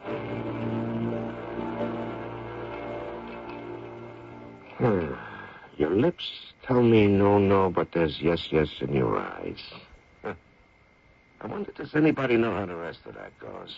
I've been missing your kissing just because I wasn't wise. Oh, thank you, sir. You have remedied a deficiency in my education. I wish I could tell you the next verse, but it eludes me somehow. Well, not as young as I used to be. Who is? It was quite a tune and quite an era. But we move on. Where? Nobody knows. On another subject, is your name Joe Morris? That depends. On what? On who wants dinner? My name's Roger Kaufman. Why does that sound familiar? It appeared in a story that you wrote for today's paper. You must be the Kaufman of Kaufman Cheswick. How'd you like the story? I couldn't believe you wrote it. Why not? Well, I remember your byline from Washington and Madrid and London and Moscow and Paris. Yes, how the mighty have fallen, huh? Well, with all due apologies, I thought your story was asinine. On the same level with the usual sentimental slobbering one encounters in the Star-Sentinel. Well, to prove there's no hard feelings, I'll buy you a drink. Freddie? They said in your office that you could be found in this place. Did you also write it here? Oh, no. I was stone cold sober, which is probably what's wrong with it. I dare say. You portrayed Kenneth Davis as a saint and a martyr. And you're saying he wasn't? Kenneth Davis, who headed my shipping department, was a narrow, bigoted, mean-spirited, petty tyrant. Well, you know how it is. Only speak well of the dead. How does it go? De mortuis nihil nisi bonum. Oh, your Latin is excellent. Your respect for the truth leaves something to be desired. Tell me, why are you so concerned? Well, you identified Kenneth T. Davis as an employee of Cheswick Kaufman, and that isn't true. He was not. Well, his wife told me. I had fired him. Oh. Well, he probably didn't want her to know he'd lost his job, so he lied to her. That makes sense. No, I'm afraid it does not. Well, men have been known to hide things like this from their wives, Mr. Kaufman. Of course they have. For a few days, weeks, a month or two, perhaps. But not for 5 years.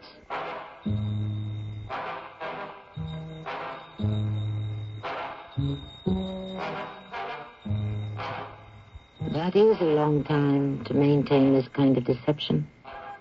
And it is complicated further by the fact that it has probably evolved into much more than just a simple lie. You must have been leading a double life. But doing what? Perhaps the answer lies in the second act, which shall arrive here shortly.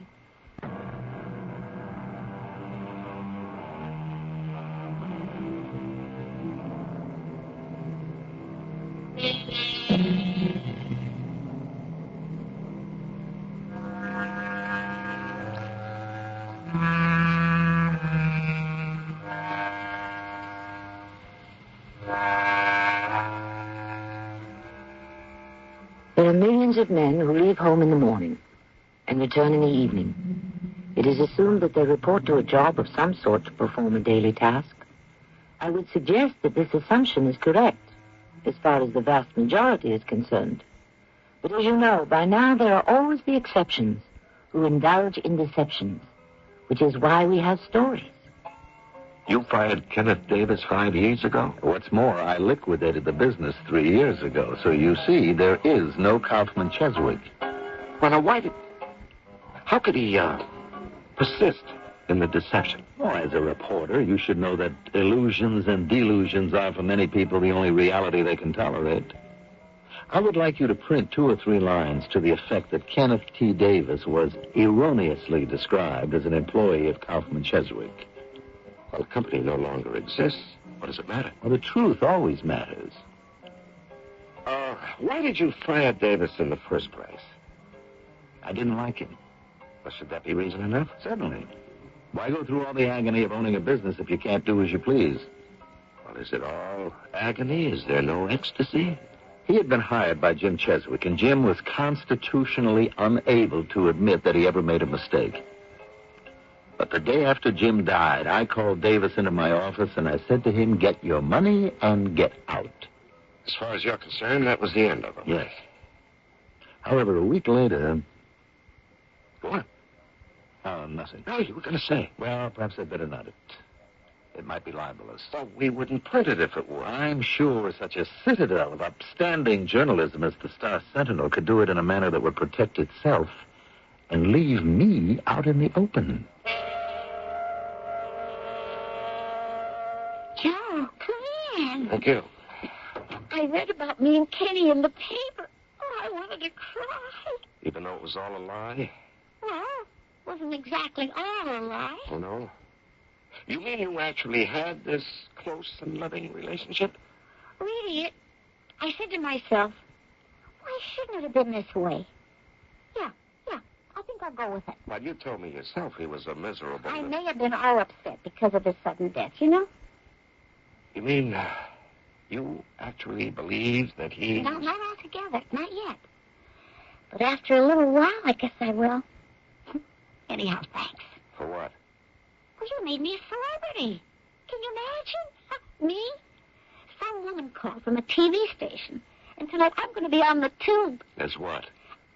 Mrs. Average American Wife? How do you like that? And people I haven't heard from in years. They all been popping out of the woodwork. The phone's been ringing off the wall. Even my old man chimed in. He wants to know if I need any money. Oh, Joe, I got it made. And you've done it all. Now, why did you lie to me, Augusta? Why did you tell me he was working for Kaufman Cheswick? Because he was. There isn't any Kaufman Cheswick anymore. Oh, come on, what are you saying? Oh, you go to the address. It's a boarded-up warehouse. But every week he'd bring me Furthermore, he was fired from there 5 years ago. Then every day, where was he off to? You had no idea? Oh, I need a drink. No, you don't. Nobody ever needs a drink. Oh, I do, Joe, I do. Think of your brand new career. Think of being on the TV, the brave little widow. Now, you can work it if you're smart and sober. Maybe it can get you a job somewhere. You need a job. Now, how are you going to live? All right, I'll try. Okay. Now, weren't you ever curious all those years? About what? About what he did for a living? I was brought up never to be curious about anything a man did outside the house. Or inside the house, either. Now, every morning he'd leave for work, but he wouldn't go to Kaufman Cheswick. So he went somewhere else. What's the difference? Oh, listen, Joe, you think I need an agent? Well, he had to go somewhere. Do something.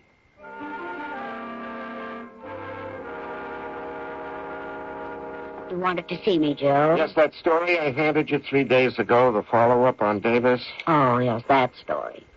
Now what? It's a great piece of writing, Joe. Well, you're not going to print it. War and Peace by Leo Tolstoy is also a great piece of writing. But we're not going to print that out. Why would you print mine? Because your original story was a perfect gem, especially in its original setting. It'd be a crime to tamper with it. Now, look, this guy Davis, who knows what he could have been? Who cares? We know what he was. What was he? Exactly what you said. A plain, average, ordinary, everyday John Doe. The guy who quietly does his job, pays his taxes. He's the strength, the heart, the spirit of this great nation of ours. You made him. You can't tear him down. Well, that's not the point. Let it rest. End it here on a high note. Whatever you'll find out now can't be any good. And the bubble is sure to burst. Yes, that's just the point. It's only a bubble. But these bubbles are the basis of our business. And think of the widow. How many happy endings are there in this tragic world of ours? I quote you, Joe Morris.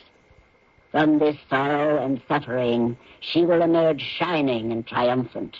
A new world is opening for her like an unfolding blossom. Oh, you're breaking my heart. Did you see her on TV? She's got a bright, perky personality, and it grabs you. It does, huh? I'm still quoting you, Joseph. It's because you can see how the outer edge of her smile is tinged with sadness. And she, somehow bravely, manages to rise above it. All right, putting all this nonsense to one side, it's our job to report the news. A man has been murdered. We printed the story. But not the whole story.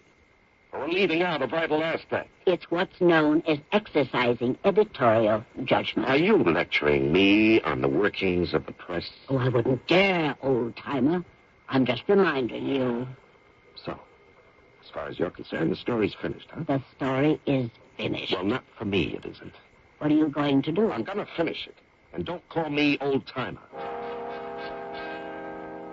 Are you Sergeant Schultz? That's right. What can I do for you? Joe Morris, Star Sentinel.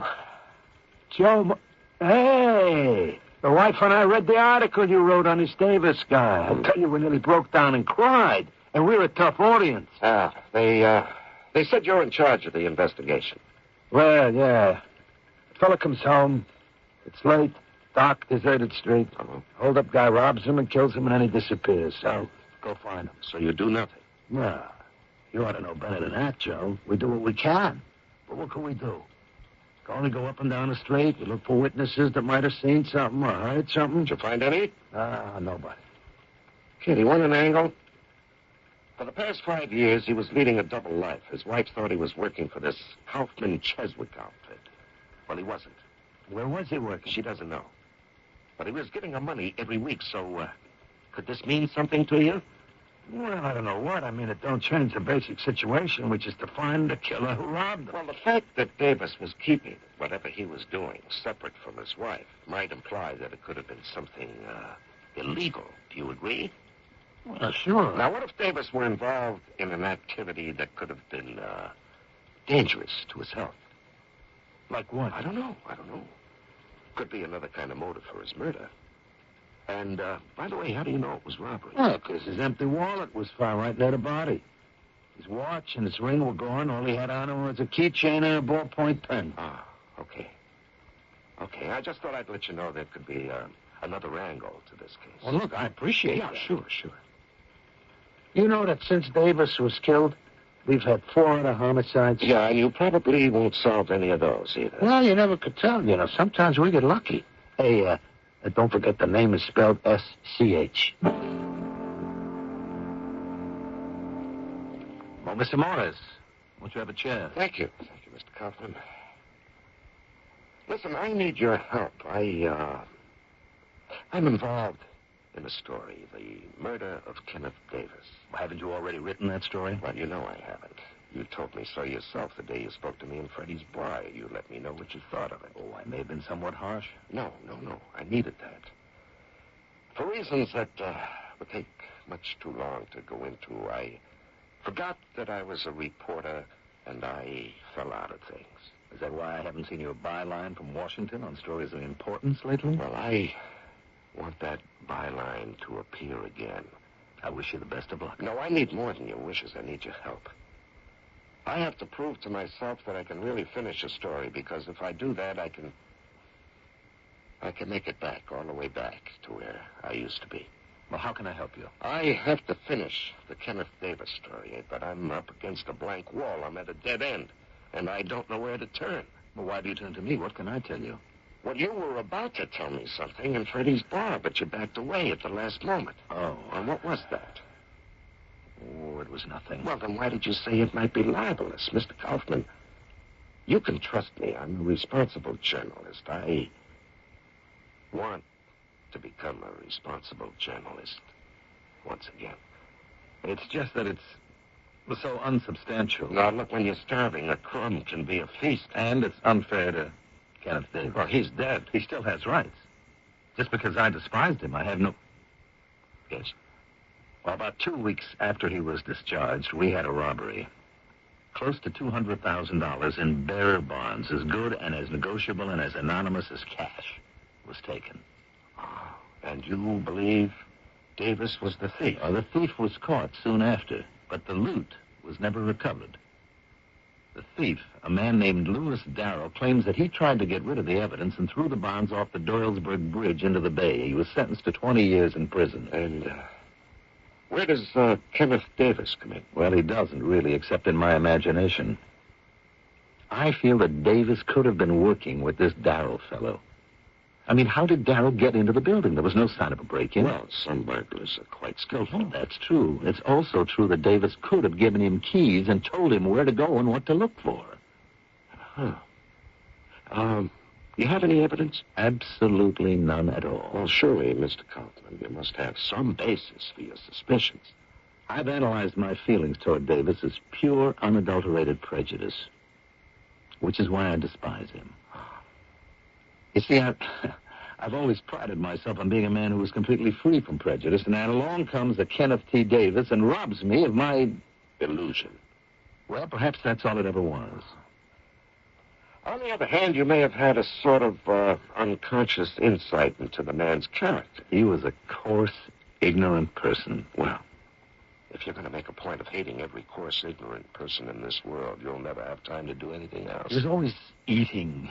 His huge yellow fangs were constantly masticating vast amounts of rich, fat, greasy foods. And his beady little eyes were forever boring into the photos of lewd pictures in the trashy pornographic magazines that were heaped up on his work table.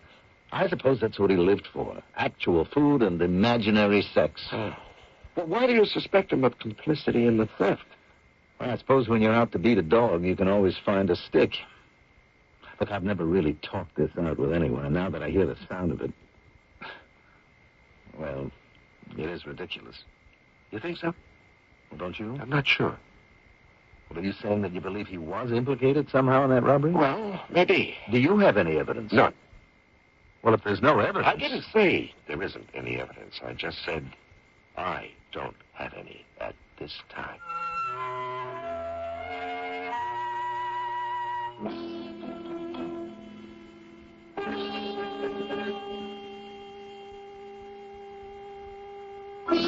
At this time, does that mean the experts will have some evidence at a future time? Of course. He's our hero, and he's required to solve our puzzle. But is there any evidence? Yes. To be absolutely fair, there is something that can become an outstanding clue. What is it? It was something somebody told him. You heard it when he heard it.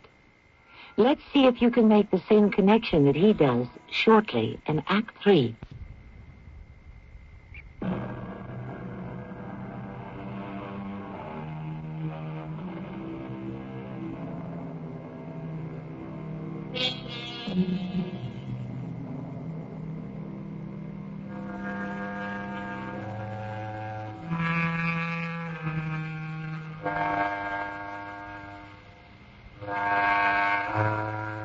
There was the door to which I found no key.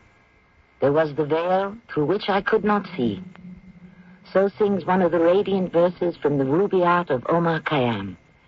Well, there's a veil of mystery that seems to surround our story, and as you are about to discover, doors and keys will play a most prominent part in our solution. Joe, step into my parlor. Hi. Hey, you look awful. You look just the way I used to feel. You, on the other hand, look great. I went on that TV show you saw. I just sat around and jabbered with that lady, and they got hundreds of letters and phone calls. People sent in money. I got offered jobs. Can you believe it? Oh, I can believe anything. And all of a sudden, me, Gussie Schneider Davis, I am somebody. For the first time in my life, I can't even describe how I feel. I never got this high from booze. And I'm going to work at the TV station. Oh, you're going to be a star? We kicked some stuff around. They decided I could do a great show on cooking. Uh-huh. They went ape when I told them about my mother's old recipes. I owe it all to you, Joe.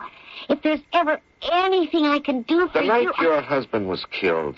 I guess I owe him something, too. If he was still alive, where would I be? A closet drinker in a 3-room flat. Yeah, the police said his money and valuables were taken. Yeah, his ring and watch. Yeah, they were valuable. He got them off his father. From his father, now that you're going to be on TV. Oh, no. Oh, no. They want me exactly like I am. A diamond in the rough. No polish. Oh. Well, anyhow, the cops wanted me to describe the watch and the ring so they could get it out to all the pawn shops and so forth. Yeah, the police said all they found on him were his keys and a ballpoint pen. Oh, yeah. They brought them to me in an envelope. Could I see him? Oh, sure. I put it in the drawer. Here. Hey, what are you trying to find out? The rest of the story. Why? Because I'm a reporter. What did he do with himself when he was here? Well, he wasn't here much. He'd leave the house at 7:30, 8 o'clock in the morning after breakfast. A big breakfast? How'd you know? I get nauseous just making it. Eggs, toast, ham, sausages, pancakes. Ugh, I'm getting sick just saying it. Okay, he'd leave. We don't know where he went. Did you ever, hear from him during the day? Never. What time did he get home for dinner? He'd call it supper. He never got home for that either. Well, he'd roll in about 10:30, 11 o'clock and say, fix me a snack. Snack?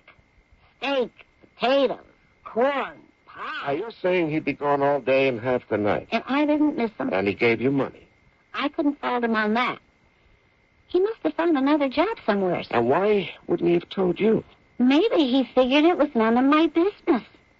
Well, didn't you ever talk about anything? No. I can't believe that. Why can't you believe that? Oh. Maybe I'm thinking of how it was between me and my wife before she died. My mother, my old man, what'd they ever have to say to each other? He'd say, pass the potatoes, and she'd say, what do you want to have for breakfast? What's there to talk about with a lot of married people?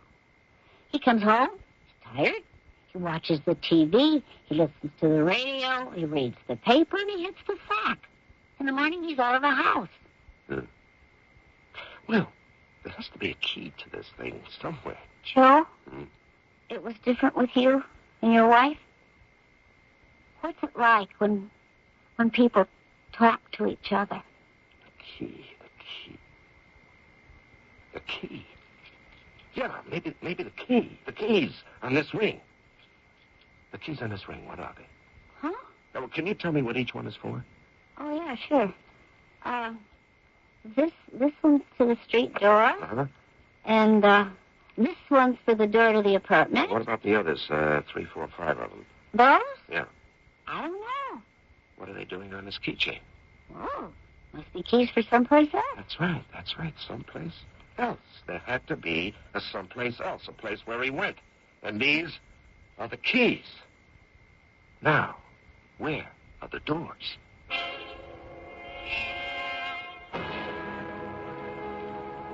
Hello, Sergeant. Hi, it's Mr. Morris from the Star Sentinel. How you doing on the Davis murder? Well, Has it become inactive already? It's sort of on a back burner. Oh, maybe I can help you. Yeah, how? Well, first, you have to help me. Yeah? Yeah. You see, there's a convict, Lou Darrell. He was sent up for burglary where he got 20 years.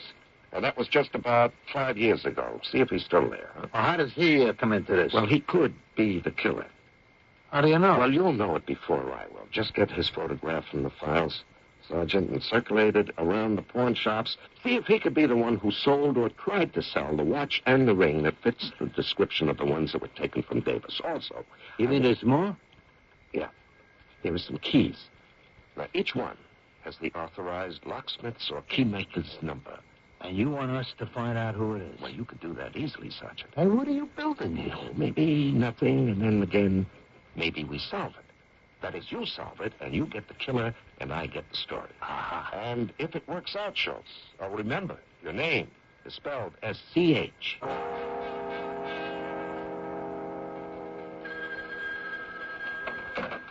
Joe Morris. Schultz. First off, your man Lou Darrell, he broke out of jail 6 weeks ago, and his picture's being circulated. And the keys? A place called Walter the Locksmith, over on 16 West Armstrong. Thank you, Sergeant. So, are we on the track? Well, we're either on it or off it. I'll let you know.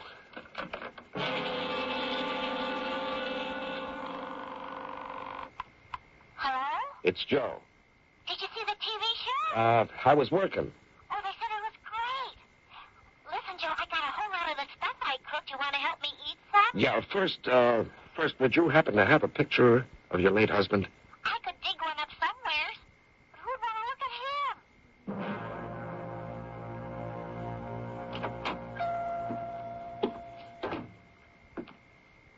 him? Yeah? Is Walter the locksmith in? You're talking to him. What do you need? Oh, well, here's a picture of a man who had some keys made here. Would you recognize him? That's Fatso. Fatso? In the flesh. The whole quarter-ton of him. Oh. What can you tell me about him? Why should I tell you anything at all? Well, in the first place, he's dead. Fatso? Well, his name was Kenneth T. Davis. No, that wasn't his name. Oh, yes, it was. Wasn't Kenneth T. Davis that very nice guy that died a week or so ago, killed in a holdup or something? I read that story. I busted out crying. Yeah, well, I wrote that story. You did? Yeah, my name is Joe Morris. You're Joe Morris, the reporter? Well, you say you didn't know him as Kenneth Davis. That's right. What name did he use? David Kent. Ah. Would you know where he lived? Yeah, sure. Because I had to go up to the apartment and install special locks. Would you believe he had 5 locks on that door? Yeah, would these be the 5 keys? Sure. That's my work. Special, every single one of them. So, you saw the place? Sure did. Uh-huh. He had pictures on the wall. Look, I'm no prude, but I think there are limits. And all those magazines, you know the kind. Yes, I think so. And the food.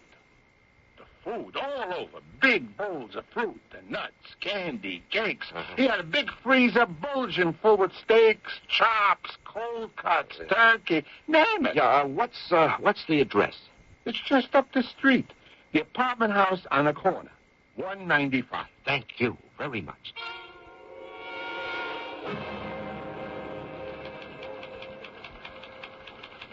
Now, what are you writing? Tomorrow's lead story. 30. Here, read it. Lou Darrell, an escaped convict, was identified today as the murderer of Kenneth T. Davis, According to Sergeant Bernard F. Schultz, whose brilliant investigative... Joe, how did you... Go on, read on. The motive was revenge. 5 years ago, Darrell broke into the offices of Kaufman Cheswick and made off with over $200,000 worth of bearer bonds.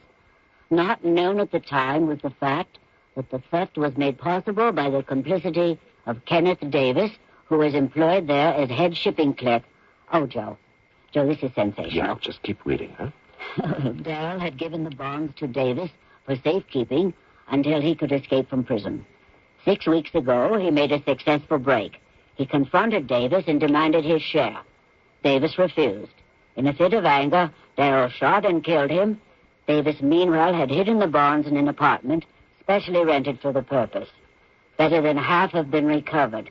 Interestingly, Davis had been leading a double life. Oh, Joe, I have to get this down to the press room. Well, maybe you better wait. Wait for what? Till we make sure that's really what happened. What are you saying? You wrote this story. I wrote what appeared to be the logical story. Oh, please, Joe, don't do this to me. Now, look at what I put together. A man had been murdered. It's an apparent holdup. All I want to know... It turns out that man has been leading a double life. Do you follow this? Oh, I don't feel good. These past 5 years, his wife thought he was going to his job at Kaufman Cheswick. But that job didn't exist. Now, where was he going? Where did the money come from? Huh? 5 years ago, there was a robbery at Kaufman Cheswick committed by a hood named Lou Darrell. Now, I say Davis was his accomplice. Darrell gets caught, leaves Davis in possession of the money. All Davis wanted was rich food to fill his fat gut and porno pictures to fire his feverish imagination. So he rents himself a modest pleasure palace. How do you know this? Because I found that palace, and half the money was still there. The stolen bonds? Well, he was using them to finance his fantasy. Suddenly, a serpent entered his Eden. Lou Darrell broke out of jail, confronted Davis, demanded his share. Davis tried to stall him. Darrell angrily shot and killed him, but we can't say that yet. Why not? Because I know about the bonds, because I was in the apartment and found them. But I don't know about Darrell. It has to be Darrell. What other explanation could possibly make sense? Saved by the bell, or condemned by the bell. Joe Morris. Hey, it's Schultz. Listen, we picked up Darrell. It was easy. The chump even had the gun on him. And the bonds were in the apartment just like you said. Hey, Joe, how did you figure it out? For me? Read the paper tomorrow morning. It'll say that the case was solved by the brilliant line of investigation on the part of Detective Sergeant Bernard F. Schultz. Don't forget that Schultz, S-C-H. I got it. Run it. Joe, you mean you just put it together from thin air? No, I just wrote a story the way it should be written and the way I used to write it. Goodbye, Starkey. Where are you going? Well, first, I'm going to have a great dinner prepared by this new TV cooking expert. And then I'm going to look for a job on a real newspaper.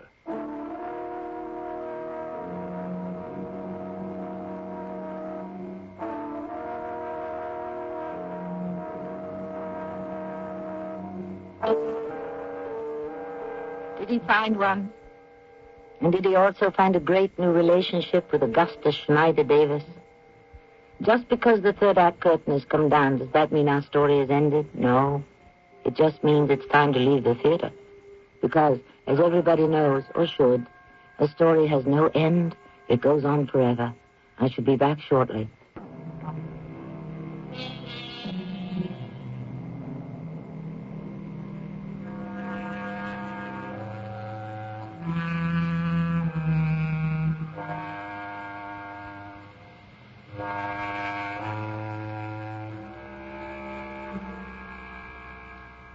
Our tale is titled The Ring of Eternity.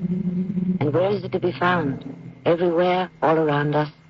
Each of us is condemned to move along this narrow and slippery path. And no matter how valiantly we may strive to maintain our balance and how carefully we may measure each stride, suddenly, without warning or reason, we have stepped over the edge.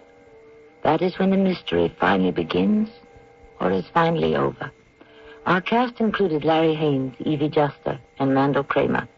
The entire production was under the direction of Hyman Brown. And now a preview of our next tale. I would feel ashamed if you didn't take this token of your victory. A debt of honor, sir. Okay, if you feel that strongly. I think it's only fair that if we ever play again, however, I should have a chance to win it back. Unless, of course, certain conditions should arise. Oh? What conditions? Why, the conditions under which you would give it up. Are you kidding? I'm deadly serious. This is a city of strange happenings and unusual meetings. It may someday happen that you will come across someone who will say to you, the Muzio Gambit is a very unsound opening. What? If that should happen, you will hand over the trinket you won today. This is Tommy Grimes inviting you to return to our Mystery Theater for another adventure in the macabre. Until next time, pleasant dreams.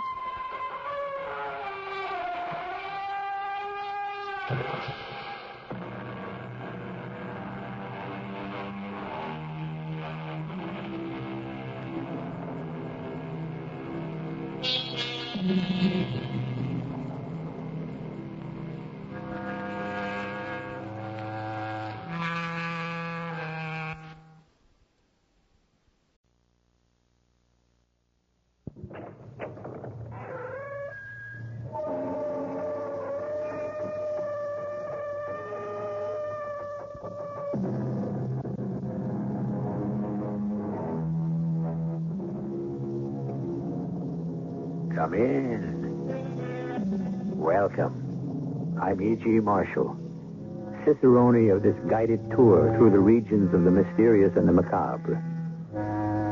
Every man has his price, or so we are told.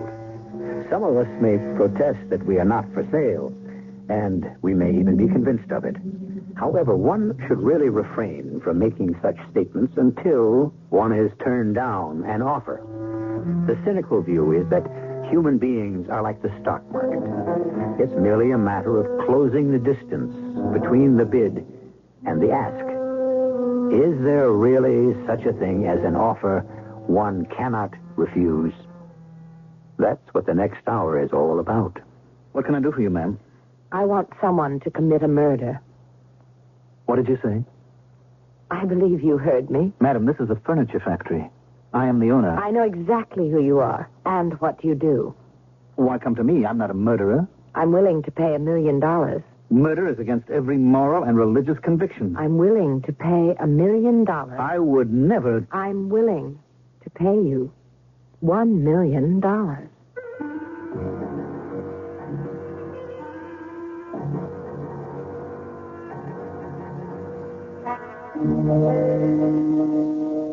Our mystery drama, $1 Million Murder, was written especially for the Mystery Theater by Sam Dan and stars Mandel Kramer. It is sponsored in part by Allstate Insurance Companies and True Value Hardware Stores.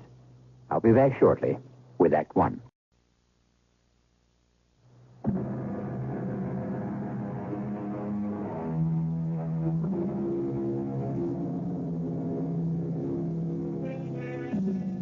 Luck, as you know, is fortune. Of course, that's good luck. On the other hand, we have bad luck. The way it works, most people average out, which brings us to the law of averages, which says that over the course of your lifetime, you can expect luck to break 50-50. Well, some people can get each 50% all at once. Here we have Richard F. Nelson. Till recently, he's had nothing but good luck. But these past several months, he's taken one blow after another. He's 35, half his allotted 70. Is bad luck to be the pattern for the rest of his life? Come in. Jerry, come on in. Sit down. Dick, What's the matter? What's the long face? I guess there's no other way to say it except to say it. I'm leaving. You're what? I got another offer. You're walking out on me in the middle of the season? Dick, I can't turn it down. The money's twice as good. I taught you everything you know. I made you my production foreman. My future to think about. What are you giving me? 2 weeks. 2. As far as I'm concerned, you can walk out of here right now. Pick up your money and beat it. Okay, Dick, if that's the way you feel. Jerry, wait a minute. I'm sorry. I had no right to talk to you like that. Actually, I should be happy that you're getting a break. Dick, believe me, if it wasn't for the money... Come on. You're not supposed to spend your life out here in the sticks. You don't really owe me anything. Where's the job? Imperial Furniture. Oh, that's big time. I don't even know how they ever heard of me. Well, word gets around. You're a top man, Jerry. Well, I sort of felt you'd be glad for me, Dick, because that's the kind of guy you are. It's just that so many things have been going wrong lately. I guess I'm just a little off stride, that's all. Well, you know, my assistant's a pretty good man. Well, don't worry about it. We'll survive. Anyhow, good luck. Thanks, Dick. And let's have dinner one night before you go. Well, I'm going to be working overtime to the last minute. I want to leave you in good shape. Oh, by the way, that northern cherry wood I wanted to use for the sofa frames, it didn't come in. What do you mean didn't come in? We should have had delivery a week ago. Look, you get back to the shop. I'll handle it. Sure. Yes? Millie, get me George Cawley, please. Yes, Mr. Nelson. And I have a call from Edward Jerome of Western States Merchandisers. Will you talk to him? Well, I talked to him. What do you think? Yes, sir. I have Mr. Nelson for you now, Mr. Jerome. Hello, Dick. Eddie, what's new? Dick, I'm calling to tell you that we have to cancel. What? I just got word this morning. Cancel? It's direct from the 8th floor. Eddie, we made a lot of those chairs to your particular specifications. Well, that was just part of, an informal understanding. But why, Eddie? I don't know. I guess all of a sudden classic is out and modern is in. Eddie, practically all of it is made, packed, ready to ship. Believe me, Dick, I understand. Do you know what I've got tied up in that order? Yeah, I know, and I'm sorry. Look, well, can't you salvage even a piece of it for me? I tried. But Dick, you know I tried. But they shot me down. I'm really sorry, Dick. I'll be talking to you. Yeah, okay. I could almost believe it's a plot. What now? Yes? I have Mr. George Cawley. Oh, thanks. Go ahead, Mr. Cawley. Hi, Dick. What's on your mind? Where in blazes is my cherry wood? Well? Well, Dick, I'm sorry. What happened is there's no record of your ordering any. No, what do you mean? It's a standing order. Well, actually, it's kind of an understood order. I don't care what it is. I've been getting that shipment every month for over a year. Look, here's what happened. My oldest got his master's in business administration, and he's come in with me, and he set up procedures. George, all I want is the cherry wood. Nothing can get shipped unless there's a written order. And the shipping clerk must have forgotten to tell it. Dick, I'm really embarrassed. Well, look, forget it. How quickly can you load a truck and get it out here? Well, that's the problem, Dick. I don't think I've got 10 feet left in the warehouse. George, I have to fill a special order for a New York chain. I'm sorry. It was a terrible misunderstanding, but I'll make sure you're taken care of next month. Next month? I have to wait 30 days? Well, I hope it's only 30 days. You know how scarce that stuff is getting. All right. Thanks, Dick. For what? Well, for being so understanding. The average guy would have flipped his lid. Sure. Goodbye, George. Yes, Mr. Nelson. Millie, for the rest of the day, I don't want to hear any bad news. You understand? Please, Mr. Nelson, it isn't my fault. I'm going to the club for lunch. What could happen to me there?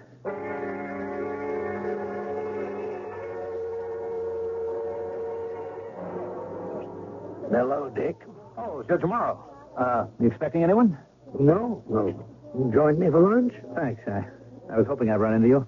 You look a bit out of sorts, Dick. Something wrong? Yeah. What is it? I wish I knew. You'll have to explain that. Oh. Judge, you familiar with the story of Job? Mm-hmm. More or less. Well, that's who I feel like right now. We don't see any boils. Well, it might have been somewhat presumptuous of me to make the comparison, but I just feel that I am about to go down the drain. Are you serious, Dick? Judge, if things go on at this rate, I'll be bankrupt within a year. I stand to lose everything I own in the world. But everyone says things are going great at your plant. Every day it's something else. Another setback. I'm losing key customers. How? I don't know. Vital raw materials don't arrive. Why? It just happens.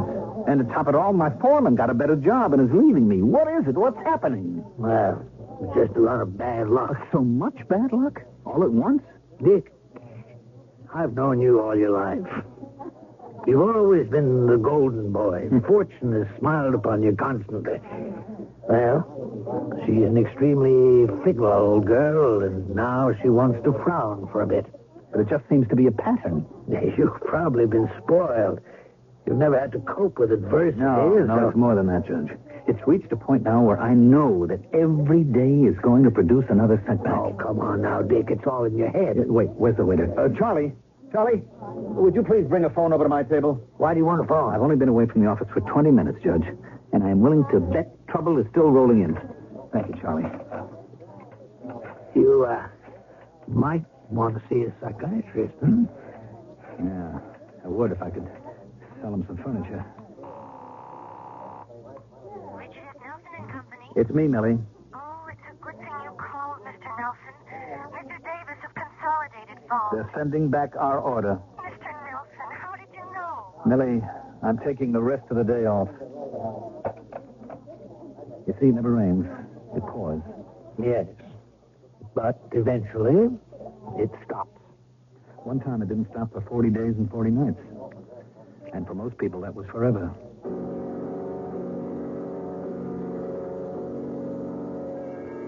You don't have to let Jerry Lyons go, according to the union contract. I know. I can keep him for a full year on a technicality, but what's the good of it? He'd be unhappy. And why did you let George Corley off the hook? Dorothy, what was there I could do? You know what probably happened. Somebody needed that wood badly, offered him a higher price. Come on, George Corley isn't that kind of a guy. You're not that kind of a guy.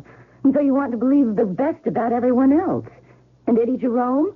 Maybe the time has come to reach a certain understanding with Eddie. What are you talking about? Maybe Eddie wants to be taken care of. Dorothy, you know I've never done business that way. Maybe it's time you thought about What it. are you saying? I don't know, Dick. I just... I never heard you talk like that about things like bribery and... I know. But maybe that's the way business has to be conducted these days. Maybe you and I have lived a kind of a charmed life so far. Maybe we were shielded from reality. Look, I have always prided myself on being ethical and honest. Maybe I'm being punished for it. For what? Hubris. Pride. Who knows? Hello. Who are you? How did you get in? May I introduce myself? My name is Althea Beaumont. Your door was open, and so I... What is it you want? What do I want? First, may I sit down? Thank you. How are things at Richard F. Nelson and Company, manufacturers of fine furniture? Well, miss, it's Mrs. Although Mr. Beaumont has left us these past 5 years. We don't want to seem inhospitable, but... Of course. So, let us get to business. Business? Yes. That's why I'm here. Are you a furniture buyer, Mrs. Beaumont? By the end of the year, the Richard F. Nelson Company will need $1 million. What are you talking about? Salaries, accounts payable, loans due, and nothing is coming in. What do you know about that? It's true, isn't it? Well, we have had a phenomenal streak of bad luck. I know. And that's why I'm here. To reverse that streak. Who are you? No, reverse isn't quite the way to put it. Although that will happen. No, what I should have said is that I'm here to help you ride out that run of bad luck. In short, Mr. Nelson, I should like to offer you $1 million. As a loan? Oh, no, as a gift. Why would you want to make us a gift of $1 million? What, Dick, this woman is crazy. Darling, that's no way to... Of course it is. It's a sound, practical, feminine reaction. And you should verify me first. Here's my card. And here are some banks you should call, and this brokerage firm. I've authorized them to answer your questions. And I shall expect you to have lunch with me at my suite tomorrow at 1. But why should you want to give my husband $1 million? My dear Mrs. Nelson, should one look a gift horse in the mouth?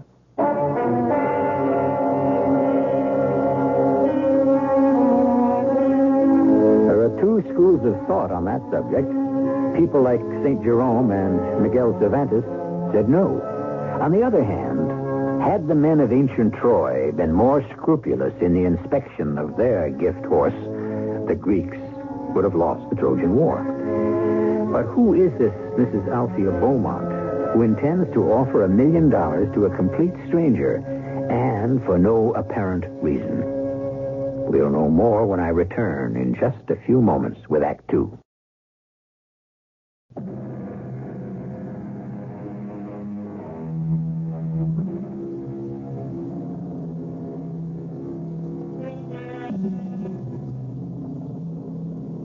Does luck, good or bad, follow a pattern?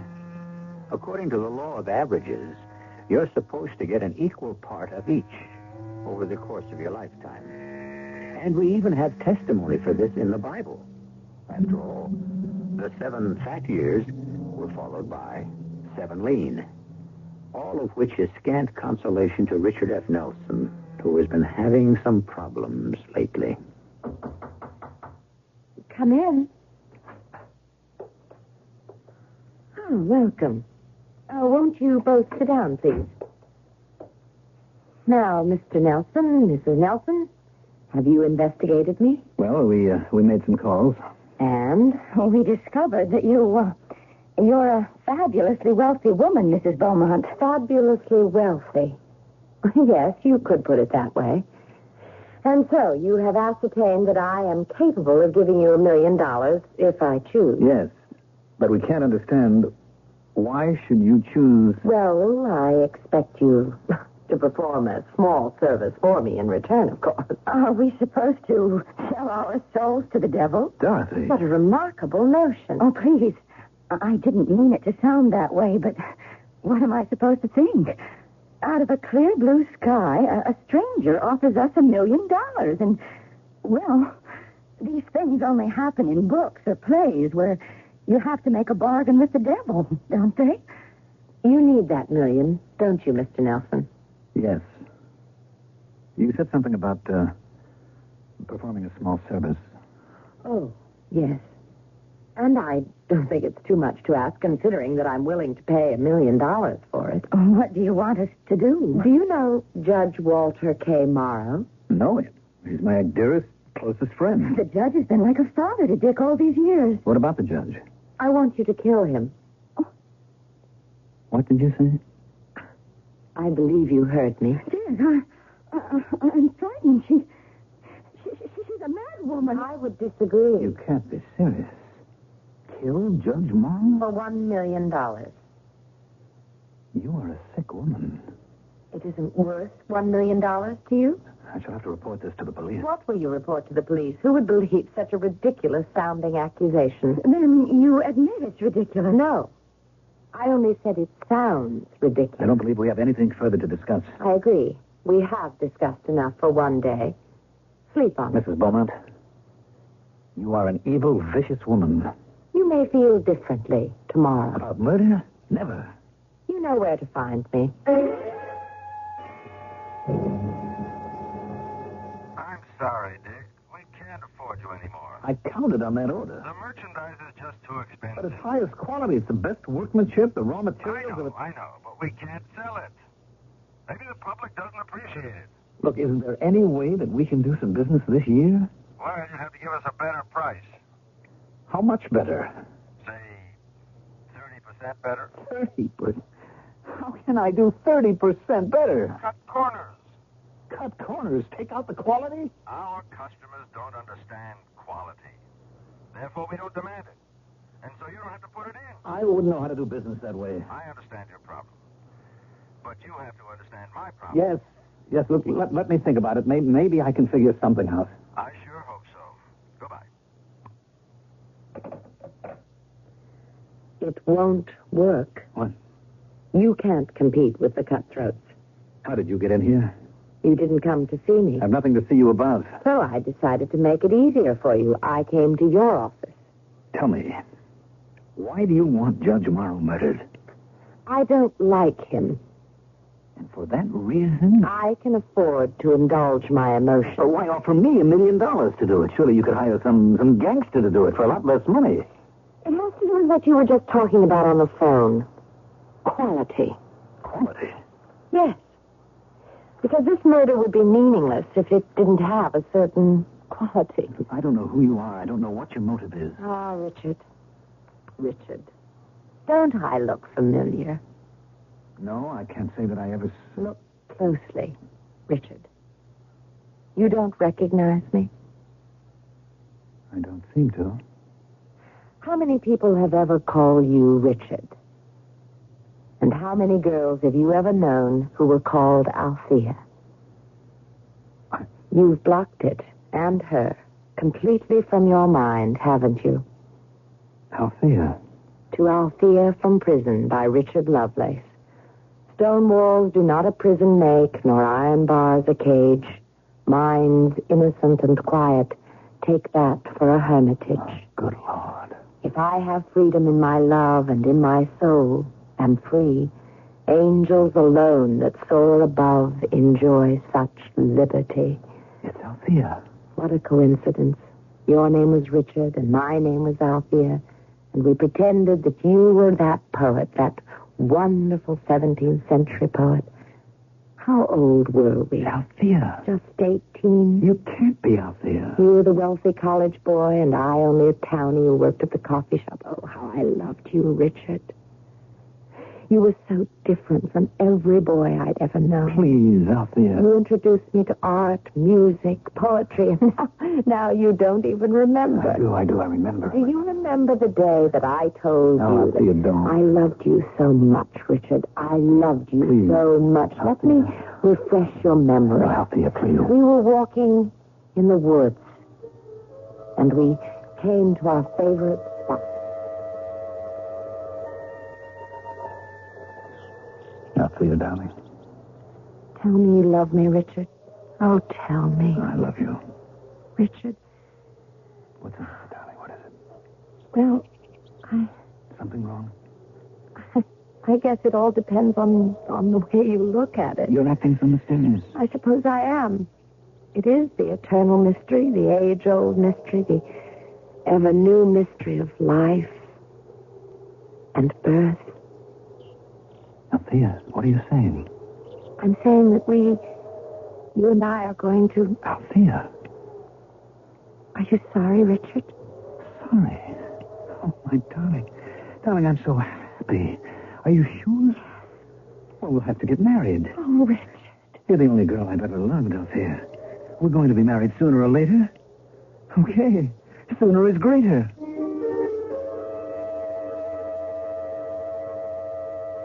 That was on a Sunday. I remember it. It was my day off. And you said that you were going home to break the news to your legal guardian, Judge Morrow. And the following week you came back, and the distinguished jurist. He was with you. Must have been quite a week, because... At 18, marriage is out of the question for Richard. But we're going to have a baby. Richard, aren't you going to say anything? Why, dear girl, you gambled and lost. What does that mean? Don't force me to be blunt. Richard, what we did was because we were in love. Tell him that, Richard. Richard cannot and must not marry you. It will destroy his career and the plans I've made for him. Richard, aren't you going to say anything? Richard and I have discussed this matter from every viewpoint, and we have reached the same conclusion. Richard, please, Richard, I won't let you leave me. I won't give you up. I'll kill myself. Althea, no. Be quiet, Richard. We have here a determined and consummate little actress. Judge, Richard, we discussed this thoroughly. We arrived at a conclusion. But I've changed my mind. Then I shall change mine. Please, Judge. I keep reminding you constantly that you are to receive the bulk of your father's fortune at my discretion. But I love her. Of course you love her. But I'm sure she loves you. But your children, both of you, still children. And you've been playing an adult's game. But I can't give her up. I realize that I sound like a villain, but somebody has to take the mature approach. Now, Althea, we'll take care of all your expenses. I don't want your money. There's no reason why Dick shouldn't pay for his mistake. Mistake? Richard, tell me, was it a mistake? Was it? Tell me. Althea. I see. I want you both to leave this place this minute. Althea. Get out. No, Althea, we're just trying to do the right thing. I said get out. And one day, I promise you, I'll pay you back. I will pay both of you back. And here I am, Richard, ready to keep my promise. Althea, what happened to the child? Do you really care? Yes. The day doesn't go by that I don't think about. I don't know what happened to the baby. In those days, they made you give them up. It isn't the way it is today. Back then, it was a shame, a sin, a stigma for unmarried girls. Who knows what happened to him? Althea, it's over. And I've suffered as much as you have. Oh, no, you haven't. Believe me, you haven't. You don't look as if you're suffering. Oh, I'm the elegant lady now. But I had 10 bad years before I met Jack Beaumont. He was attracted to me because I reminded him of a half-drowned kitten, Jack Beaumont. Have you ever heard of him? No, Happy Jack, the wildcatter.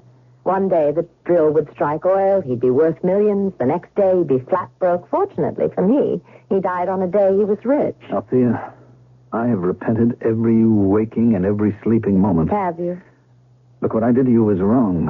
I've spent my life trying to make up for it. Have you? I've tried to be honest, to be ethical. Ask about me. Ask anyone in town. I'm the most trustworthy... You're a phony. When I was a child, I was impressed. But the truth is, Richard, you are a hollow man. You have no real convictions. In the end, you'll always sell yourself to the highest bidder. Excuse me. Hello? Mr. Nelson, I have Mr. Southworth on the phone. Oh, from the bank. Tell him I stepped out of the office. But he says it's very important. I'm out of the office and I can't talk to him. You have some notes overdue at the bank. How do you know? I own the bank. What? I'm the majority stockholder. And next week, Southworth will have to call in these notes, or else. You own the bank? Yes. Yes, I also recently acquired Imperial Furniture, and my new manager was instructed to hire your foreman, Jerry Rizzo. Oh, so that's how... I also have a controlling interest in Western States merchandisers. I don't think they'll be buying from you in the future, or at least until I give them the word. Did you also buy up George Cawley's mill? George Cawley? No, I don't know about that. Well, it goes to show you bad luck is contagious. You won't need me to destroy you. From now on, it can be a snowball rolling downhill, but we can always break up that snowball before it gets out of control. Just kill Judge Morrow for me. No, I'll never do it.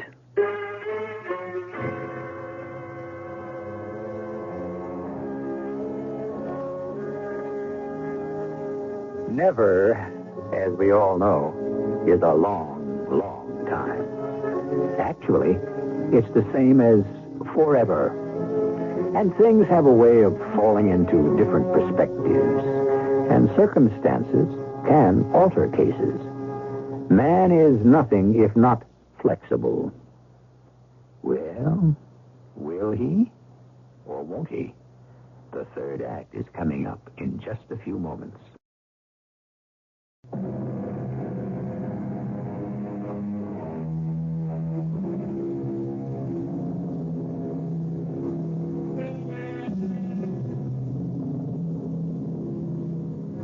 We talk about morality. But what is morality? It comes from the Latin mores, which means customs. In other words, what the majority believes is moral. Now, if we are having this searching analysis of morality, it's only because Mr. Richard F. Nelson is undergoing the same process. Mr. Nelson is in danger of losing everything he cherishes unless he commits murder. And murder, as we all know, is not moral. So, what is morality? Dick? Yes?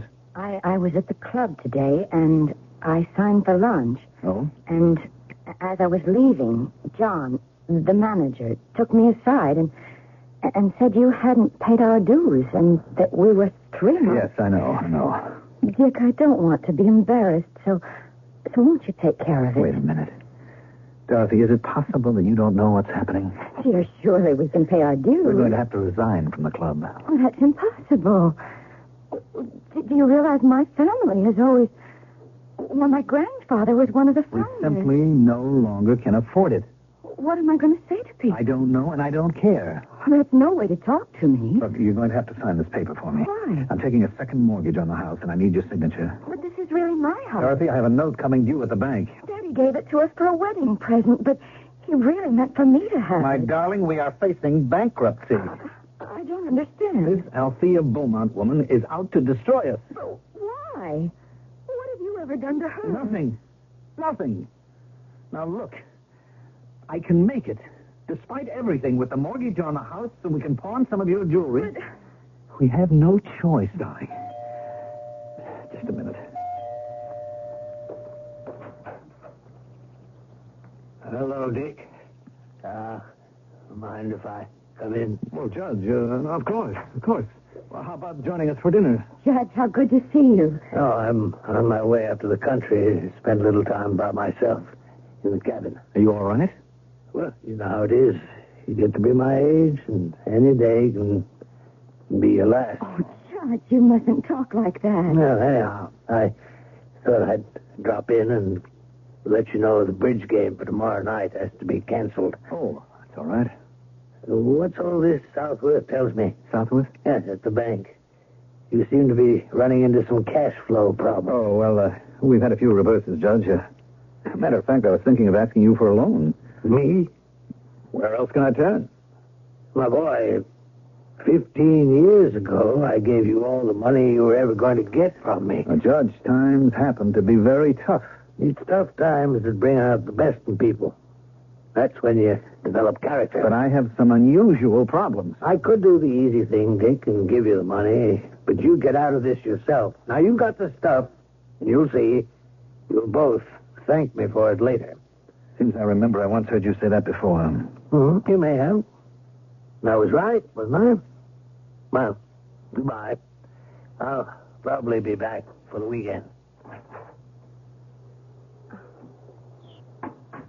What is he talking about? Oh, nothing. All right, now I can raise $80,000 on the house. The jewels will be another $50,000. And we have the Persian rugs and the porcelain and the silver. Dick. I'll be able to pay the interest and meet the payroll. All I need is some breathing room, Dorothy, and I'll beat this thing. Just stand by me, darling. Stand by me, promise. I promise.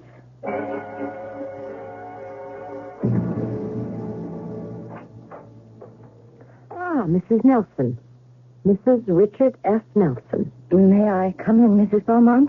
Oh, forgive me. Of course. Won't you sit down? Thank you. Why are you out to destroy us? Us? Oh, I have nothing against you, Dorothy. What have you got against my husband? That's private. Private? Yes. Has he asked you to come to his rescue? What are you talking about? Let me do you a good turn. Why would you want to do me a good turn? Especially since you are resolved to destroy my husband. Save yourself. What? The ship is sinking. Get on the lifeboat. So far, it's a rather roomy and comfortable lifeboat. I don't know what you're talking about. Travel in the same circles. Mingle. Try to meet a man of your own position. Marry again. I happen to love my husband. Well, that's an interesting word. Happen. You happen to love Richard. By the same happenstance, you'll come to love someone else. I should know. It happened to me. Richard isn't worth it. Since you are a woman of no morality, love is foreign to your understanding. Of course. Well, here's the position. You can strip yourself clean in a vain attempt to salvage Richard's business. I have confidence in Richard. I hope so. Think it through. You won't have a penny to your name, and neither will Richard. Are you equipped for a life of poverty, Mrs. Nelson? It's a woman's duty to stand by her husband. Do show promise and even progress. First you would stand by him because you love him, now because it's your duty. Yes, indeed. We are really getting somewhere.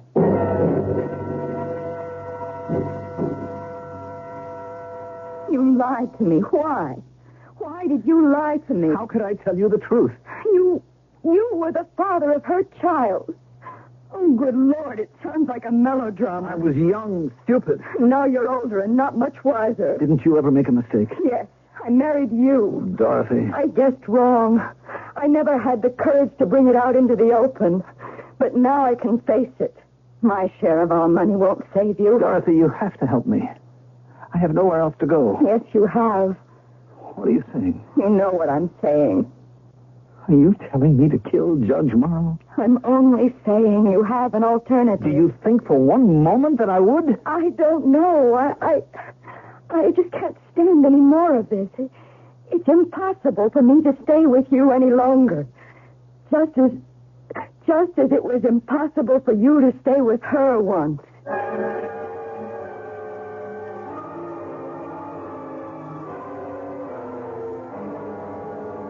Have you told them they're not getting paid this Friday? No. What business is it of yours? My bank holds your note. Oh, poor Richard. Actually, there can be plenty of money here by Friday and plenty of orders. You get out of here before I forget I'm a gentleman. Are you going to shoot Judge Morrow for me, Richard? I won't even dignify that with an answer. It would be different if you really had scruples, but in the end, you always do what's best for Richard. You don't know me. I made an adolescent mistake. I'm different now. Actually, the trouble is the judge. He talked you out of marrying me. What business was it of his? You married Dorothy. Did she really love you? Oh, yes, in her way. But where is she now, Richard? You're in a jam. The judge could help you. Has he offered to lend you even one copper penny? I'll starve if I have to. Brave words. And I mean them. I'll get a job. Doing what? Anything. Oh, those anything jobs won't support you at the country club. I don't need the club. I won't commit murder. Southworth will have to close you down on Friday. Let him close me then and be damned. Richard F. Nelson and Company, fine furniture, the end of 4 generations. So be it. Hello? Oh, yes, Judge. I'm feeling kind of poorly. What's wrong? Old age, mostly, I guess. Why don't you take a run up here tomorrow and keep me company a bit? Oh, Judge, I really appreciate it. All right. Good boy, Dick. Well, that was the author of all your problems. Why don't you go up there and kill him? I don't have to kill him. And I've got the last laugh on you. It looks like he's going to die soon, and he's leaving everything to me. Oh, I'm afraid he isn't. Oh, but he promised me. Did he? Barrows and Connolly are his attorneys. They also represent a company of mine. I've been able to ascertain that most of his money is going into a foundation to help needy law students. What? But he's not going to leave you anything. But why should you care? After all, you still have your integrity. Why do you want me to kill him? He deserves to die. He's an evil, meddling old man. That's not for us to judge. I know, but we do it all the time. Althea, isn't there any tenderness left? Any memory at all of the sweet times we knew when we were young? The judge will die soon anyhow. He has to. He's sick. It isn't as if you were robbing a man of full, rich life. I don't want to hear any more. Who's to know? Who's to suspect? They'll think it was some prowler, a burglar. There's no one up there. I don't even have a gun. I do. I have it ready and waiting. Althea, this is monstrous. Of course. But it's not your first. After all, you abandoned me, didn't you? How do I know I can trust you? You can trust me. How do I know? I keep my promises, don't I? Years ago, I promised I'd pay both of you back. I'm keeping it. Althea, isn't there any way... We're wasting time. Tonight is when we should do it. When we get there, I'll give you the revolver, and I'll tell you exactly what to say.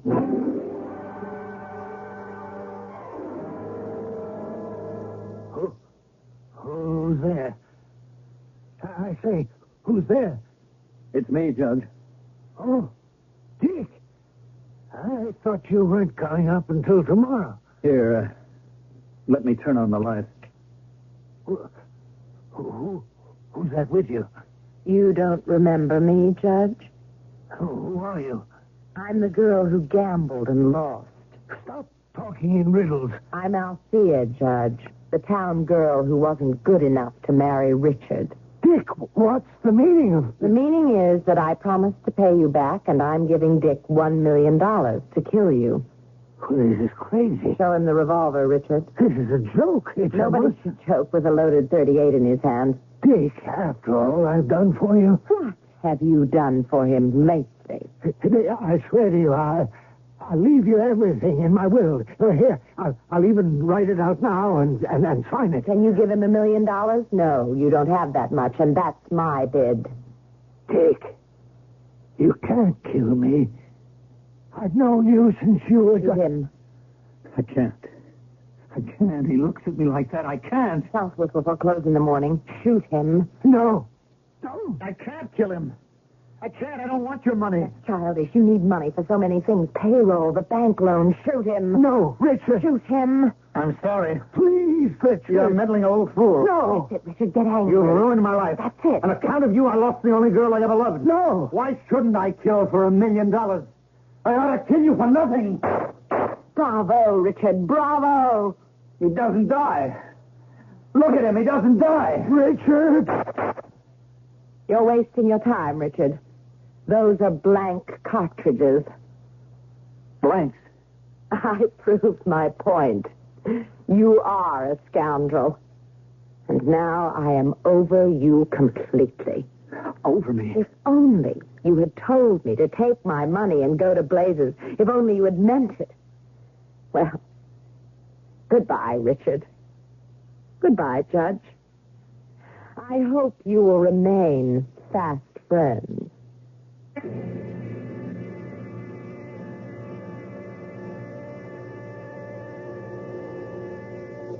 No, they didn't. And Richard's wife left him, too. But you know, Althea did pay him the $1 million. After all, he kept his part of the bargain. It was she who loaded the dice. Or we should say, the gun. I'll be loading up with some information for you when I return shortly.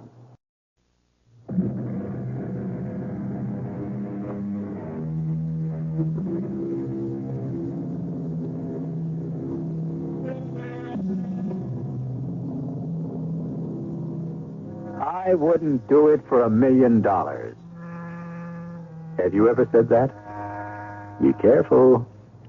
Someone might just happen along and offer you the $1 million, and then where would you be? Morality. We're still no further along, are we? Does it go deep, or is it a veneer? I suppose it all depends. We have these and similar problems that are aired here 7 times each week. Our cast included Mandel Kramer, Patricia Elliott, Catherine Byers, Robert Dryden, and Nat Polen. The entire production was under the direction of Hyman Brown. And now, a preview of our next tale. Yes? It's Gino. You alone? Yeah. Oh, Gino, you... Hold it, baby, hold it. Just tell me one thing. Only after you tell me. Are you all right? I'm fine. Now it's your turn. What bank do I use? Honey, are you still all cooked Never up? mind that. What bank? Second National, but Okay, babe. All I need to know. The vault manager recognized me, and the sheet I had to sign had earlier signatures on it by Gino himself. And what I forged was close enough, and the box had just what I figured. I didn't stop to count the money. And what was more interesting was a list of names and the whole structure of the organization. And what was most interesting after I put the box back and came out was meeting myself. Radio Mystery Theater was sponsored in part by Sign-Off, the Sinus Medicines, and Buick Motor Division. This is E.G. Marshall inviting you to return to our Mystery Theater for another adventure in the macabre. Until next time, pleasant dreams.